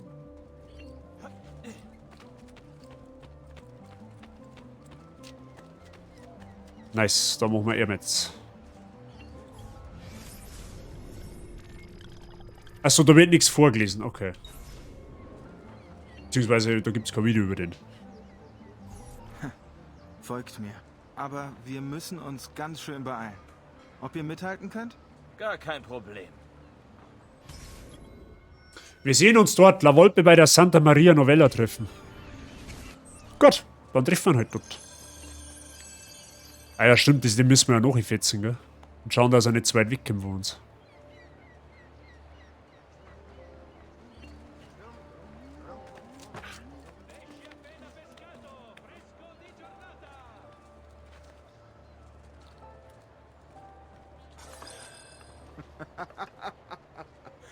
Was tut ihr denn da hinten? Ihr sollt doch mithalten.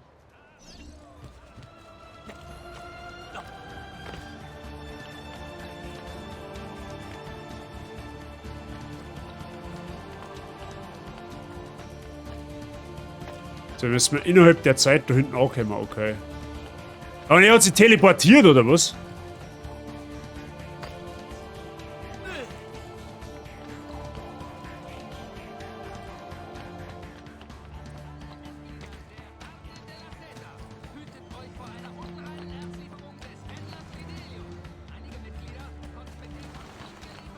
Also das wundert mich, dass das jetzt aufs erste Mal funktioniert hat.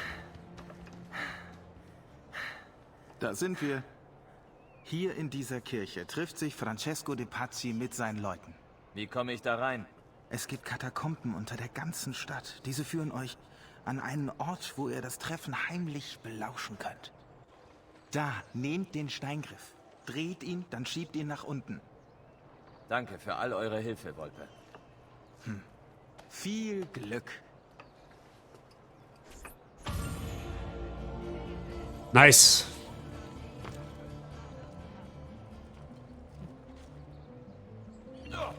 Ich springe einfach so rein, weil es mir völlig wurscht ist.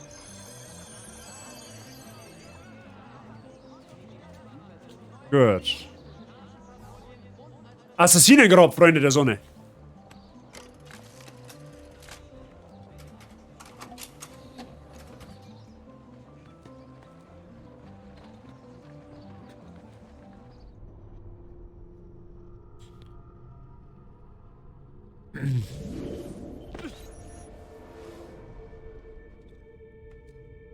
Oh, die Dungeons sind so geil gemacht.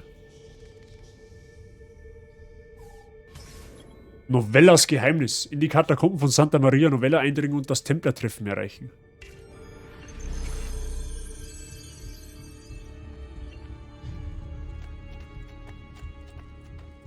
In den Katakomben ist man übrigens immer komplett gesucht. Also da gibt es keinen anonymen Status nicht.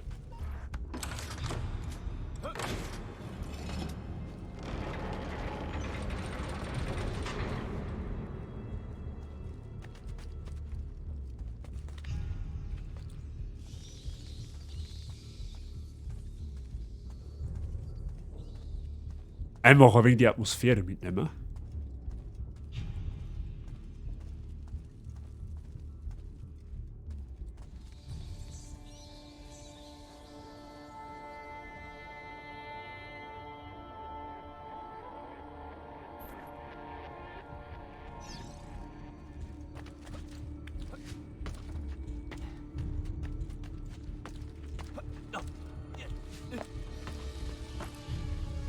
Das ist selbst das, was man bei den neuen, modernen Assassin's Creed einfach abgeht. So Kletter-Dungeons, so Parkour-Dungeons, das gibt's, glaube ich, in den neuen Teilen ja so gar nicht mehr. Und vor allem das Schleicher an und für sich.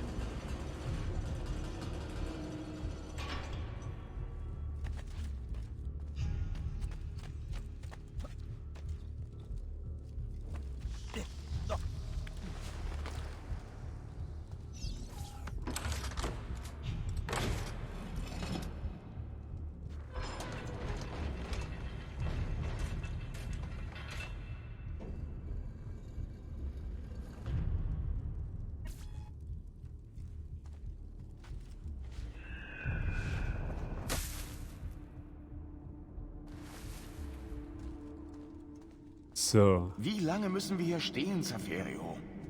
Es ist kalt. Was willst du, Ilario? Messer Pazzi bezahlt uns gutes Geld, um den Eingang zu bewachen, und die Toten werden uns nichts tun. Ich kann es kaum erwarten, Elena zu erzählen, wie viel Geld wir heute verdient haben.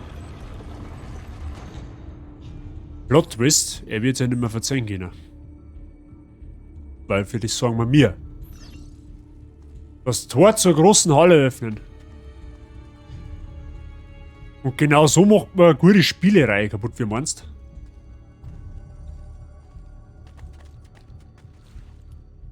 du? Müssen wir da auf.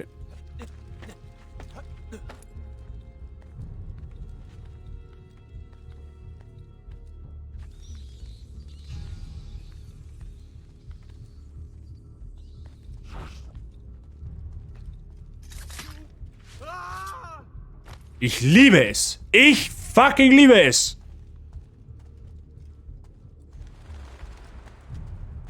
Oh, das ist noch einer.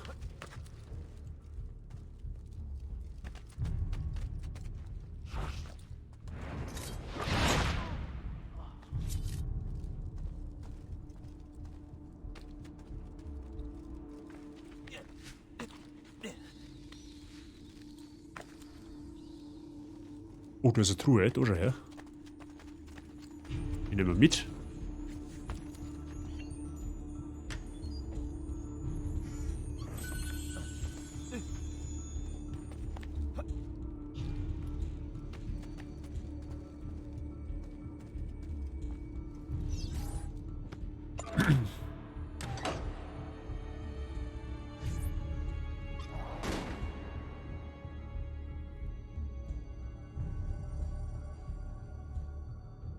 Ah, okay.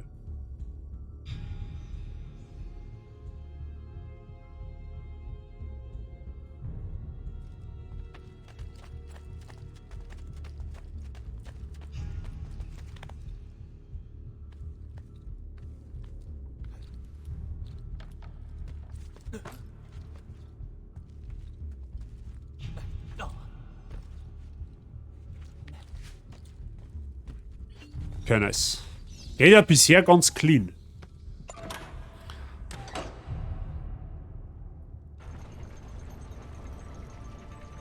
Merda, die Tür. Pass auf, während ich nachschaue. Von wegen leichte Aufgabe. Ich sagte doch, wir hätten nicht kommen dürfen. Wenn ich etwas höre, renne ich zum nächsten Wachposten. So wahr mir Gott helfe. Ich weiß jetzt gar nicht, ob man das schaffen kann, komplett ungesehen zu bleiben, aber ich glaube, weil der da unten meine rennt weg und schluckt dann Alarm. Ich glaube, das kannst du gar nicht verhindern. Dass in den neuen Teilen keine Mechaniken früherer Teile übernommen werden. Sie möchten alles besser machen und machen genau das Gegenteil. Also ich weiß noch, im Black Flag, das habe ich nur so ein wenig mitgekriegt, da hat es sowas Ähnliches gegeben. Das war aber tatsächlich mit Tauchsequenzen. Du bist unter Wasser praktisch so Art ein Dungeon abgeschwommen. Das war keine schlechte Idee, hat mir tatsächlich sogar grafisch ziemlich gut gefallen. Aber die neuen Assassin's Creed Teile haben halt mehr auf weiß ich nicht, ich glaube auf offene Konfrontation ausgelegt. Ich möchte mir jetzt nicht festlegen, weil ich von den neuen Teilen nichts gespielt habe, selber. Aber ich glaube so richtig aufs Schleicher kannst du auf keins wirklich mehr verlassen, sage ich jetzt einmal. Wie gesagt, das könnt ihr mir gerne berichtigen, aber ich habe halt die neuen Teile nicht gespielt. Da kriegt man das jetzt hin, dass man die drei absticht, ohne dass man voneinander was mitkriegt. Wahrscheinlich ist man nicht gegangen, wahrscheinlich sogar. Okay, oder auch nicht. Los!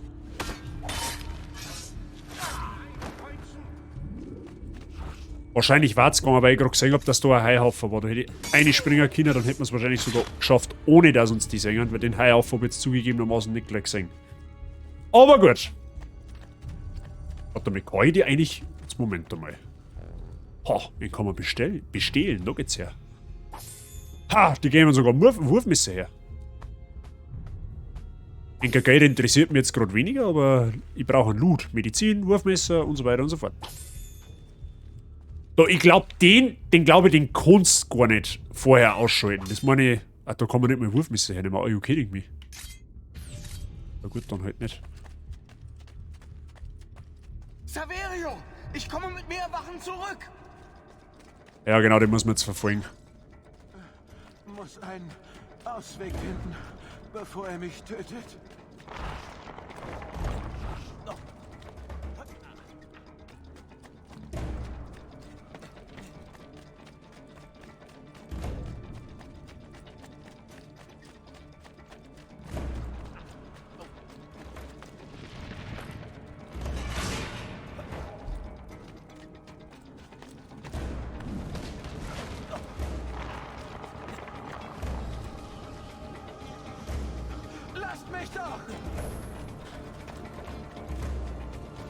Oh, scheiße. Ich glaube, ich bin entkommen. Ja, mal dezent weggerutscht. Schneller! Ich glaube,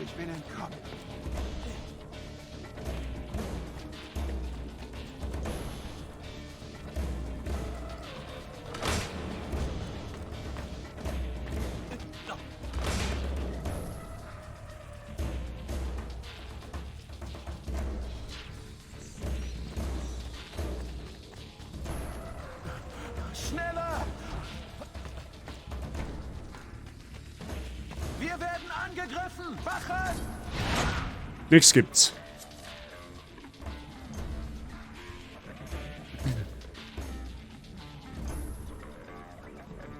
Ja genau, weil wenn der bis da herkommt, alarmiert der, glaube ich, da drin irgendwie seine Kumpanen. Ich bin mir jetzt nicht sicher. Die Tür öffnen, ne? Okay.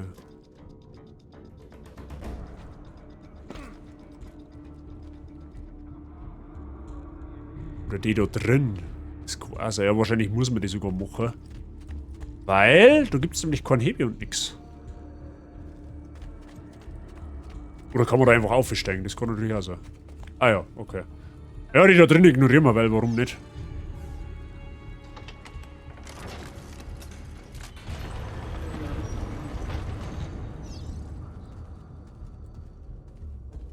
Et benedictio Dei omnipotentis, Patris et Filii et Spiritus Sancti, Papa. descendat super vos et maniat semper. Grazie, Padre. Bernardo? Alles da. Schwerter, Knüttel, Äxte, Rüstung, Bögen. Unseren Leuten wird nichts fehlen. Das Geschenk ist wohl die Zustimmung des Papstes. Er gab der Aktion seinen Segen. Solange niemand getötet wird. Für den Duomo morgen früh ist alles bereit, Signore. Der Köder ist gelegt, auch wenn es nicht leicht war. Sein dummer Bruder ändert ständig die Pläne. Wir müssen aufpassen, damit Giuliano morgen auch aufsteht, um in die Kirche zu gehen. Was ist denn, Jacopo? Glaubt ihr, dass sie etwas ahnen? Unmöglich. Die Medici sind zu arrogant oder zu dumm, um etwas zu merken. Wahrscheinlich beides. Unterschätze unsere Feinde nicht, Francesco. Oder hast du schon vergessen, wie dein Sohn umgebracht wurde? Dieses Mal gibt es keine Überraschungen, Maestro. Ihr habt mein Wort. Sehr gut. Ich sollte dann los. Ich habe noch etwas zu erledigen, bevor ich nach Rom zurückkehre. Meine Herren, morgen scheint eine neue Sonne über Florenz. Möge der Vater des Verstehens uns leiten. Möge der Vater des Verstehens uns leiten. Jeder einzelne von denen Haumdacher wird dran glauben. Habe ich damals auch nicht gleich gespannt, aber wir auch. Das sind alles unsere Ziele. Die treffen wir nach und nach alle im Spiel. Gut, wenn wir 10 ist eigentlich. Das wisst ihr alles. Sieh dir die Statue an. Sie ist identisch mit der in der Villa Auditore. Du hast wohl eines der Assassinengräber gefunden, von denen Ezios Onkel sprach.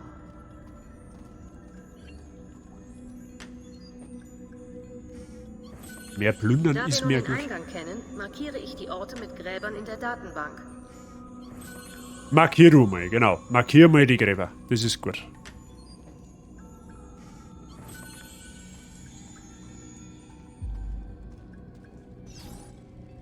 Einfach cool gemacht, die Dungeons. Kann man nichts anderes nicht sagen.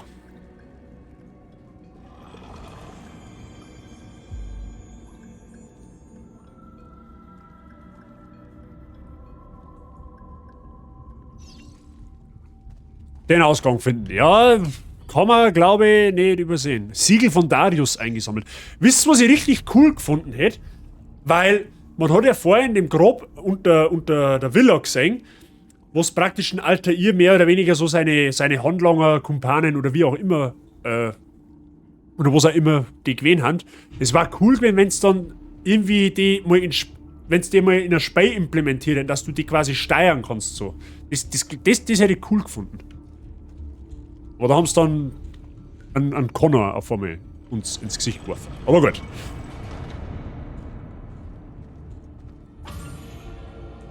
Novellas Geheimnis.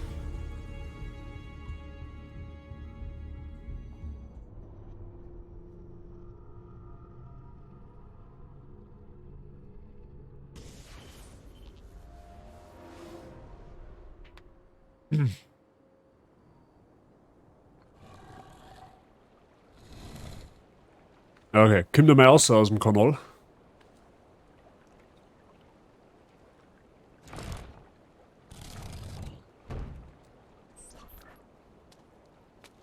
Ich weiß, wo und wann ich Francesco finde. Aber... Was ist denn? Ich habe etwas gehört. Sie haben Waffen, genug für ein ganzes Bataillon. Sogar der Papst unterstützt sie. Das ist typisch für Sixtus, aber... Was zur Hölle planen Sie? Ich konnte nichts Genaues verstehen, aber es geht um die Medici. Und es beginnt morgen früh am Duomo. Die Medici gehen dort alle zur Sonntagsmesse. Gemeinsam mit fast ganz Florenz. Sie werden es genau während des Hochamtes tun. Doch das gibt mir die Gelegenheit, in der Masse unterzutauchen, nah ranzukommen und alles aufzuhalten. Wenn Sie Erfolg haben, wenn wir Lorenzo verlieren und Florenz an die Pazzi fällt... So weit wird es nicht kommen. Ich verspreche es. Ich hoffe, ihr behaltet recht. Stimmt, da bricht ja dann quasi so eine Art Bürgerkrieg aus. Erkunden Sie Assassinen-Gräber, um die Siegel für den Altarraum in der Villa Auditore zu finden. Ja gut, Freunde. Wo müssen wir denn jetzt überhaupt hin? Oder wo sollten wir denn jetzt überhaupt hin? Erinnerungsanfang, ja. Da ist auch nochmal so eine Assassinengruppe. Es gibt also tatsächlich nochmal eins in Florenz, habe ich gar nicht mehr gewusst. Aber gut. Freunde der Sonne, wie es weitergeht, erfahren wir aber nicht mehr heute. Ich glaube, wir sitzen jetzt an der Stelle mal einen Cut. Ja? Jetzt haben wir fast 3,5 Stunden live. Ich glaube, das tut sich einfach heute, ja? Ich glaube, das tut sich einfach heute, wenn du mich fragst. So. Hat uns taugt? Ich glaube schon, oder? Ich glaube, dass es ganz zauberhaft war. So, jetzt Moment mal, jetzt mal da mal luren.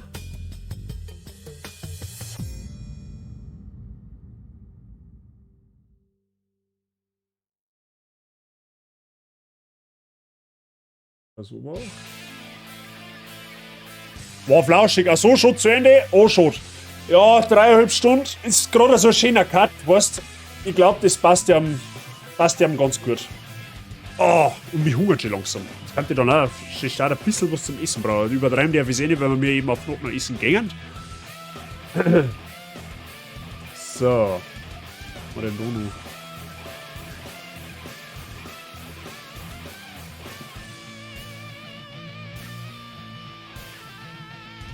Gut. Nein, also wie gesagt, Assassin's Creed 2 macht mir unfassbar viel Spaß. Und ich habe richtig Bock, das Spiel wieder richtig fertig zum Spielen. Also wie gesagt, ich werde nicht 100% machen, weil allein schon aufs Federn sammeln einfach keinen Bock nicht habe. Aber ich werde so viel wie möglich mitnehmen. Ja? Wie gesagt, ich schaue jetzt dann auch gleich mal, ob ich das DLC habe und wenn nicht, dann besorgen wir es gleich noch. Aber ja, wenn wir das komplett... Also was heißt komplett, wenn wir so viel wie möglich mitnehmen, wenn wir jetzt Federn nochmal außen vor lassen, dann haben wir ein bisschen beschäftigt mit dem Spiel, was auch gut ist. Ist auch eines der schönsten Story-Spiele, da habe ich nichts anderes hinzuzufügen, weil es einfach eine Tatsache ist. So, was haben wir denn jetzt noch? Ich habe jetzt dann theoretisch nur ein wenig Luft. Ich glaube, ich sitze mir noch sogar noch eine Stunde oder eineinhalb ins Discord, bis die Mai heimkommt. Dann kann ich absolut noch so ein wenig andere Sachen erledigen. Genau. Na, hat Spaß gemacht. Also, ich habe richtig Bock auf Assassin's Creed 2 und es offensichtlich auch. Und das ist ja die Hauptsache. So, ich weiß jetzt nicht genau, wann ich die Woche live gehe. Wahrscheinlich aber erst wieder am Freitag. Weil morgen geht es sich nicht aus. Oder geht es sich sehr wahrscheinlich nicht aus. Kann das sein, dass ich Mittwoch habe ich Spätschicht. Geht gar nicht. Quatsch, was laberst du? Wahrscheinlich wird es Freitag. Freitag... weiß ich nicht, 4, 5, ich weiß noch nicht genau, ich muss schauen. Da werden wir aber dann erst einmal wieder noch mit Naruto weiterspielen. Da haben wir wahrscheinlich auch schon das Finale, weil ich glaube, allzu lang geht es nicht mehr. Und da müssen wir mal schauen, was wir dann als Nice-Projekt mit dazwischen nehmen. Oder mit einnehmen, nicht mit dazwischen. Mit Mozart muss ich mir jetzt demnächst einmal unterhalten. Der möchte It Takes Two mit mir spielen. Da muss ich mal schmatzen mit dem, wenn wir das ein bisschen vereinbaren. Das wird dann wahrscheinlich aber am Wochenende sein, wo wir beide Zeit haben. Aber da muss ich schauen. Das kriegen wir schon. Ich hab noch das eine oder andere Spiel auf der Liste, das wo Story basierend ist und da kriegen wir auf alle Fälle irgendwas, das wo an jener wegen taugt. Mit ziemlicher Sicherheit sogar. Genau, so. Gleich einmal schnell noch der Hinweis für alle Neuer, falls wer Neuer da ist. Ich glaube es zwar momentan eh nicht, aber es könnte ja sein. Da ist mein Discord-Server, kommt gerne mal drauf, da kommt ich habe auch noch ein Game für uns zwei, was werden das wieder sein? Kommt da gerne mal drauf, kommt einmal in der Woche Stream bleiben, da wisst ihr dann ganz genau Bescheid, wann ich live gehe, mit wo ich live gehe und hin und her und was das eh wie es ist. Jetzt muss ich direkt einmal... Ich schick's da im Discord. Ja, passt schon. Ich schaue jetzt einmal schnell, wer ist denn online? Warner, are you kidding me? Bist du verarschen? Twitch, trollst du wieder? Ich glaube, mein Twitch trollt mich wieder. Tatsächlich, es ist keiner aus meiner Community live. Willst du mich verarschen, oder was? Feiertagsstream Müdigkeit. Ja, wahrscheinlich. Wahrscheinlich ist genau das. Mal schauen, um jemanden aus der Kategorie. Okay, Freunde, Raid-Vorschläge. Habt ihr irgendwen? Ungefähr mein Gress? Weil ich hab keinen. Es ist kein Mensch aus meiner Community online. Oder aus unserer Community, so muss man sagen.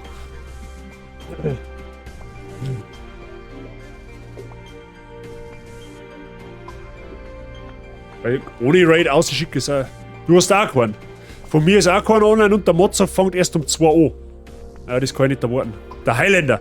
Der Highlander ist live. Okay. Hört sich. Hey, Moment einmal, das ist so. Jan habe ich dir. Das ist ja eher ein Bayer, meine ich, gell? Der ist eher aus der Bürger-Community oder vom Dampfe. Ja, gut, den können wir auch raiden. Burrito. Ja, der Highlander, meine ich, den nehmen wir. Dann nehmen wir einen Highlander. Gut, passt, ausgeschmatzt. Freunde, merci fürs Zuschauen. Schön, dass du da wart. Schön, dass es euch gefällt. Assassin's Creed 2 Mann ist ein Projekt, das taugt dann jeden ein wenig. Spielt Horizon. Habe ich auch überlegt, ob ich das einmal spielen soll. Tatsächlich. Also, das ist noch im Überlegen. Horizon ist halt unfassbar groß. Ich bin noch am Überlegen, ob wir das einmal irgendwann im Stream spielen. Weil ich muss erst schauen, dass ich mit dem Setting ein wenig warm wird. Also, grundsätzlich Open-World-Spiele mit Story immer geil. Aber das mit den Maschinen, da bin ich also ein bisschen auf Kriegsfuß. Das weiß ich noch nicht so genau. Aber da werde ich im Laufe des Jahres mit Sicherheit mal genauer wissen, was Sache ist. Macht das Bazi ist mega. Okay? Gut, der Mr. Mike hat eh schon Raid-Command eingehauen. Jetzt wisst ihr eh, wie es läuft. Kopieren, einfügen. Der Highlander weiß dann schon, was geschlagen hat, wenn Bazi gegen einfällt. In dem Sinne noch ein schöner Rest. Jetzt hätte ich schon fast gesagt Sonntag. Ein schöner Restmontag, kommt gut in die neue Arbeitswoche. Ist ja Gott sei Dank nur eine kurze Woche, ja nur 3 Tage die Woche, Gott sei Dank. In dem Sinne, bleibt gesund, bleibt sauber. Wir hören uns wahrscheinlich am Freitag wieder mit Naruto.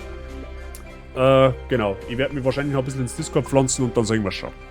Genau, habe ich die merci nochmal fürs Zuschauen, viel Spaß beim Highlander, schöne Grüße da lassen, followen, wer es noch nicht da hat, Support, schaut nicht.